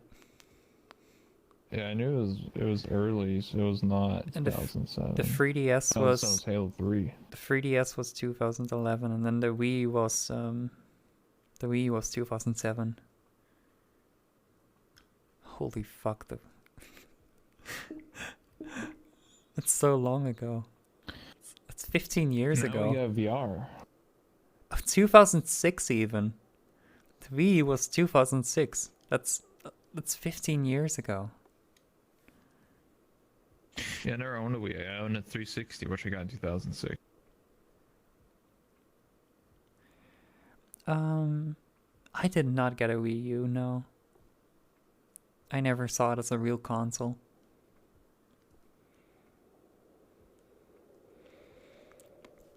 Let's see, we Damn. had a Game Boy, and then we had the Nintendo 64 when I grew up, and we had the GameCube. And then we got a Wii, and we got rid of the GameCube. Eventually the Nintendo 64 as well, but a few years later I wanted it back because that was my childhood and I loved those games. So I got a new Nintendo 64. Then I bought a 3DS for myself, and a few years later I bought the Switch for myself.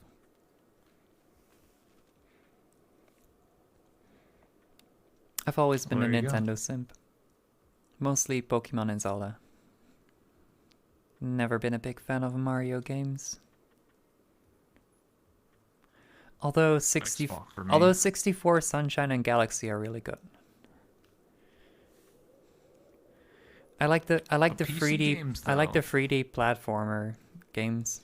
That's why I love Donkey Kong 64 so much, and I hate the 2D Donkey Kongs.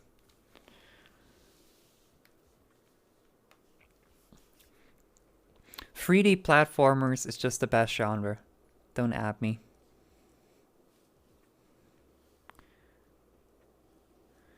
Like, Odyssey was great too.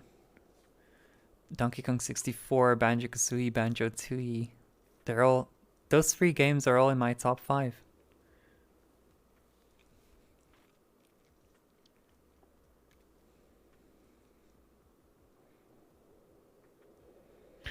Alright, well. I gotta get going though. I gotta clean up the some hell? stuff. Garbage day. You're telling me Yeah. that I have to entertain my stream by myself? Yep. Back to Harry Potter. The fuck? Yeah, I do need to finish this chapter. Hi, Fateless. No more Rebel content. must People go. leave. Yeah. I'm ditched. Entertain me, Meat Slam. Oh, There, hey, you got a new entertainment Fateless right is here. here. I assume There you that's go, there's your Fateless. replacement. I don't use name tags. I assume that's Fateless. They're Yeah, like you got they're like the your only own- person on my friend list who use borderline lolly avatars. Well, on that note, I must leave. Bye. Thanks for hanging out with me. Of course. Anything for a queen. Yes. I don't drink coffee. You should know that. Tomorrow, wake up! Thanks for the follow, that guy. Oh, it's hot chocolate.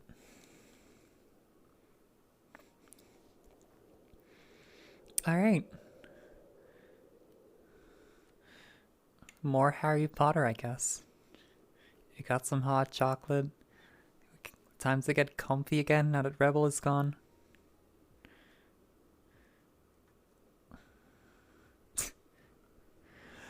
Okay, I see how it is, that guy.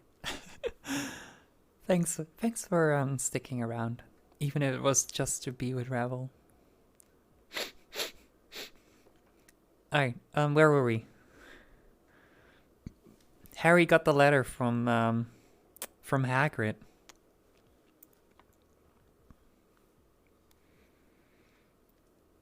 Hogwarts School of Witchcraft and Wizardry. Headmaster Albus Dumbledore. Order of Merlin, First Class. Grand Sorcerer, Chief Warlock, Supreme Mugwump. International Confederation of Wizards. Dear Mr. Potter, we are pleased to inform you that you have a place at Hogwarts School of Witchcraft and Wizardry. Please find enclosed a list of all necessary books and equipment. Term begins on September 1st. We await your owl by no later than the 31st of July. Yours sincerely, Minerva McGonagall, Deputy Headmistress. Questions exploded inside Harry's head like fireworks, and he couldn't decide which to ask first. After a few minutes, he stammered, "What does it mean? They await my owl." A galloping gorgons! That reminds me! Said Hagrid, clapping a hand to his forehead with enough force to knock over a cart horse. And from yet another pocket inside his overcoat, he pulled an owl. A real, live, rather ruffled-looking owl. A long quill and a roll of parchment. With his tongue between his teeth, he scribbled a note which Harry could read upside down. Dear Mr. Dumbledore, given Harry his letter. Taking him to buy his things tomorrow. Weather's horrible. Hope you're well. Hagrid. Hagrid rolled up the note and gave it to the owl, which clamped it in its beak, went to the door, and threw the owl out into the storm. Then he came back and sat down as though this was a normal talk on the telephone. Harry realized his mouth was open, closed it quickly. Where was I? Said Hagrid. But at that moment, Uncle Vernon, still ashen-faced but looking very angry, moved into the firelight. "He's not going!" he said. Hagrid grunted. "I like to see a great muggle like you stop him," he said. "A what?" said Harry, interested. "A muggle," said Hagrid. "It's what we call non-magic folk like them. And it's your bad luck you grew up in a family of the biggest muggles I ever laid eyes on." We swore when we took him in we'd put a stop to that rubbish," said Uncle Vernon. "Swore we'd stamp it out of him."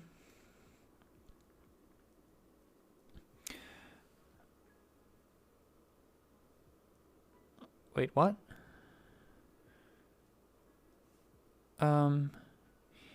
Oh, you knew, said Harry. You knew I'm a wizard. Knew? Shrieked Aunt Petunia suddenly. Knew? Of course we knew. How could you not be? My dreaded sister being what she was.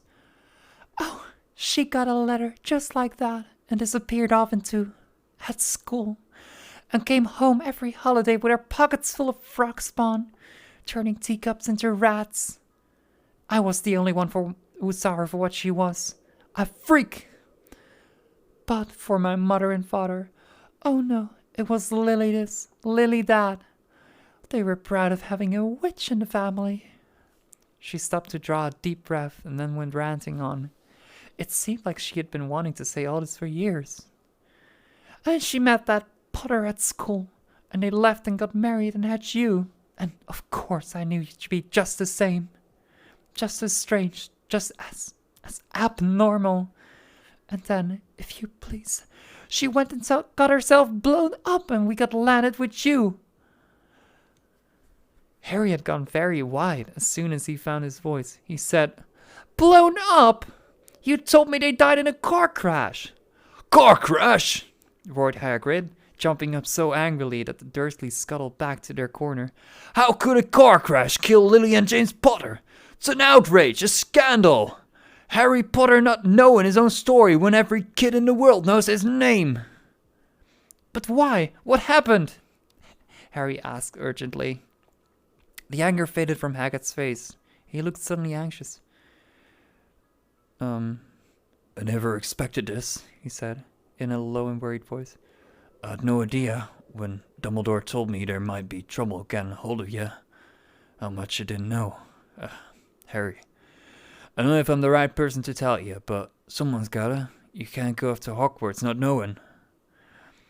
He drew a dirty look at the Dursleys. Well, it's best you know as much as I can tell you. Mind, I can't tell you everything. It's a great mystery, parts of it. He sat down, stared into the fire for a few seconds, and then said, It begins, I suppose, with a person called... But it's incredible you don't know his name. Everyone in our world knows. Who? Well, I don't like saying the name, if I can help it. No one knows. Why not? Gulp and Garlo's Harry. People are still scared. Blimey! This is difficult. See, there was this wizard who went bad. As bad as you could go. Worse. Worse than worse. His name was... Hagrid gulped, but no words came out. Could you write it down? Harry suggested. Oh, no, I can't spell it. All right. Voldemort. Hagrid shuddered. Don't make me say it again. Anyway, this wizard. About 20 years ago now, he started looking for followers. Got 'em too. Some were afraid. Some just wanted a bit of his power, 'cause he was getting himself power, all right? Dark days. Harry. Harry didn't know who to trust. Didn't dare get friendly with strange wizards or witches. Terrible things happened. He was taken over. Of course, some stood up to him, and he killed him. Horribly. One of the only safe places left was Hogwarts. Reckon Dumbledore's the only one you know who was afraid of. Didn't dare try taking the school. Not just then, anyway. Now your mom and dad were as good a witch and wizard as I ever knew. Head boy and girl at Hogwarts in their day. Suppose the mystery is why you know who never tried to get him on his side before. Probably knew they were too close to Dumbledore to want anything to do with the dark side. Maybe he thought he could persuade them. Maybe he just wanted to get him out of the way. All anyone knows is he turned up in the village where you was all living on Halloween 10 years ago. You was just a year old. He came to your house and Hagrid suddenly pulled out a very dirty, spotted handkerchief and blew his nose with a sound like a foghorn. Sorry, He said, that's that sad. Knew your mom and dad, nice people you couldn't find anyway. You know who killed them, and then it's the real mystery of the thing. He tried to kill you too. Wanted to make a clean job of it, I suppose. Or maybe he just liked killing by then. But he couldn't do it. I never wonder how you got that mark on your forehead. It's no ordinary cut. It's what you get when a powerful, evil curse touches you. Took care of your mom and dad, and your house, even. But didn't work on you. And that's why you're famous, Harry. No one ever lived after you decided to kill him. No one except you. And he killed some of the best witches and wizards of the age. The McKinnons, the Bones, the Prewitts. And you was only a baby, and you lived. something very painful was going through Harry's mind as Hagrid's story came to a close. He saw again the blinding flash of green light, more clearly than he had ever remembered it before. And he remembered something else. For the first time in his life, a high, cold, cruel laugh. Hagrid was watching him sadly. Took you from the ruined house myself, on Dumbledore's orders. Brought you to this lot. Load of old tosh, said Uncle Vernon. Harry jumped. He had almost forgotten that the Dursleys were there. Uncle Vernon certainly seemed to have got back his courage. He was glaring at Hagrid and his fish were clenched. Now you listen here, boy, he snarled. I accept there's something strange about you. Probably nothing a good beating wouldn't have cured.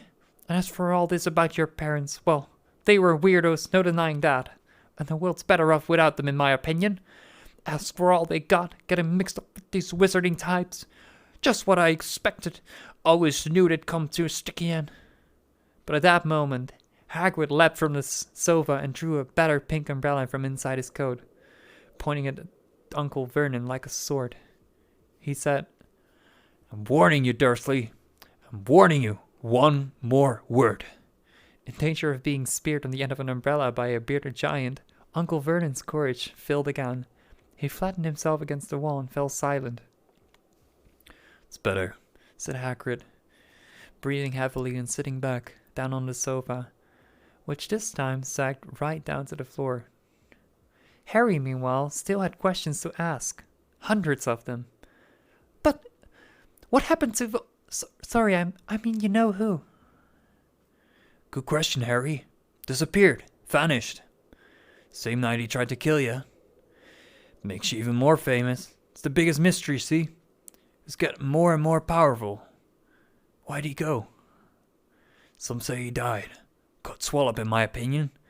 Don't know if he had enough human left in him to die. Some say he's still out there, biding his time, like... But I don't believe it. People who was on his side came back to us. Some of them came out of kind of trances. Don't reckon they could have done it if he was coming back. Most of us reckon he's still out there somewhere but lost his powers. Too weak to carry on. 'Cause something about you finished him, Harry. There was something going on that night that he hadn't counted on. I don't know what it is, no one does. But something about you stumped him, alright? Hagrid looked at Harry with warmth and respect, blazing in his eyes.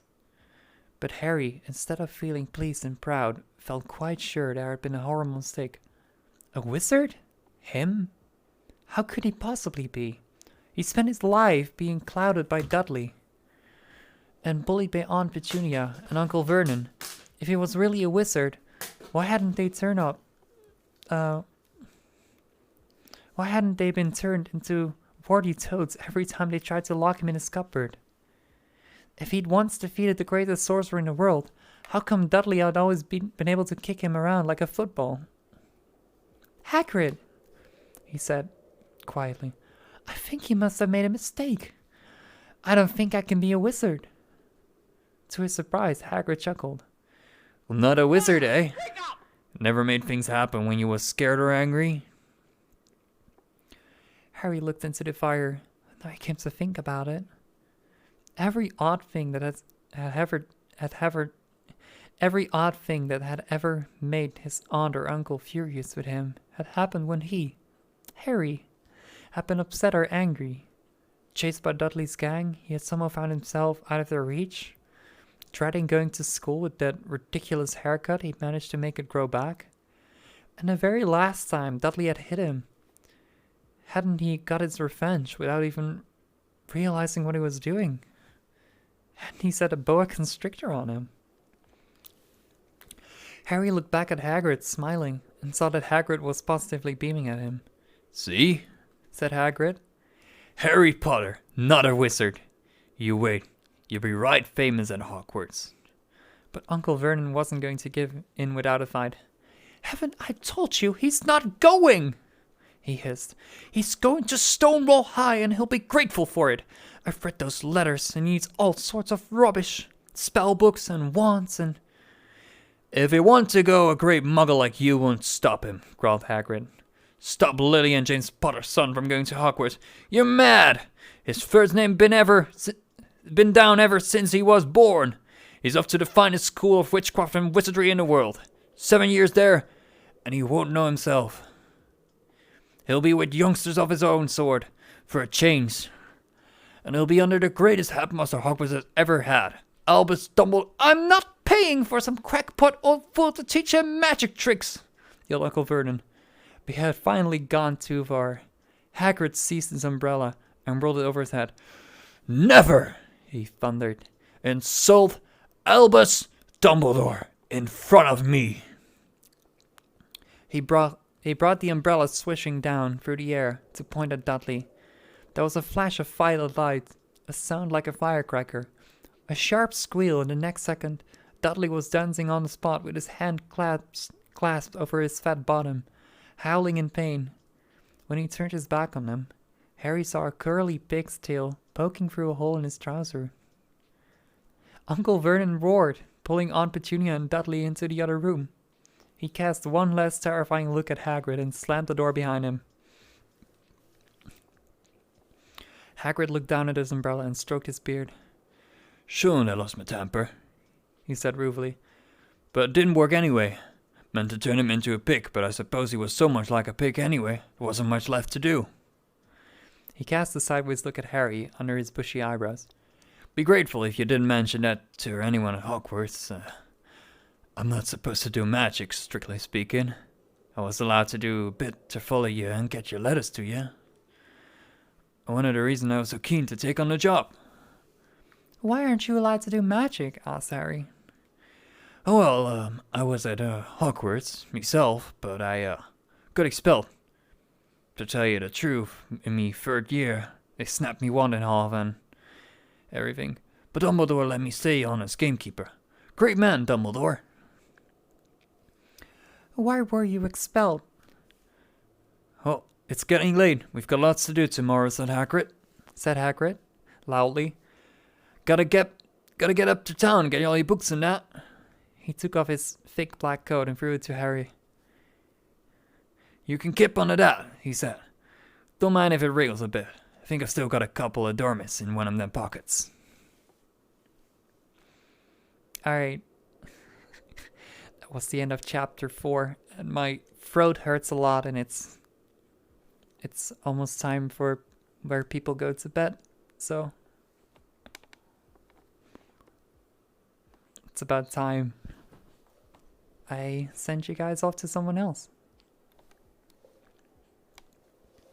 5 rates today. I think.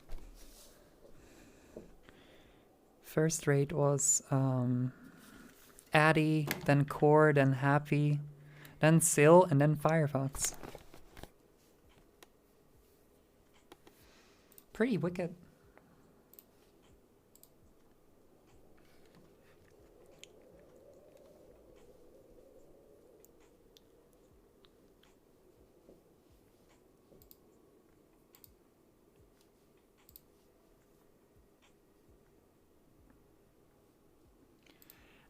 Let's see.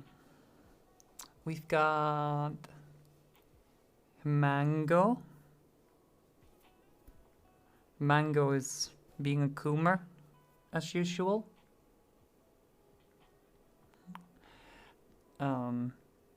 Sorry. Ateli, Sunshine, Yashai.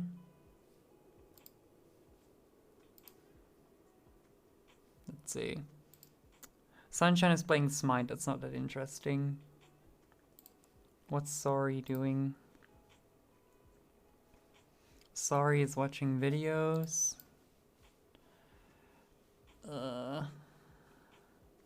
Ateli? Ateli is playing VR chat.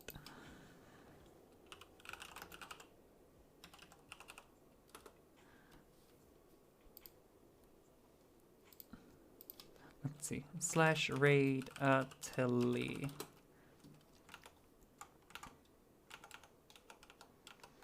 Ateli is pretty cool. So, thanks for watching, everyone. I don't know if I'm gonna stream tomorrow, but I'm definitely streaming on Saturdays. So, Saturday normal time though, so that's, it's like,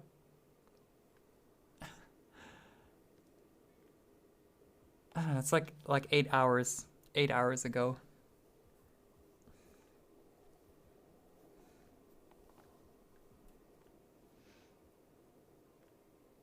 Wait, who this? Hi, sorry. I'm ending stream. So yeah, thanks for watching, everyone.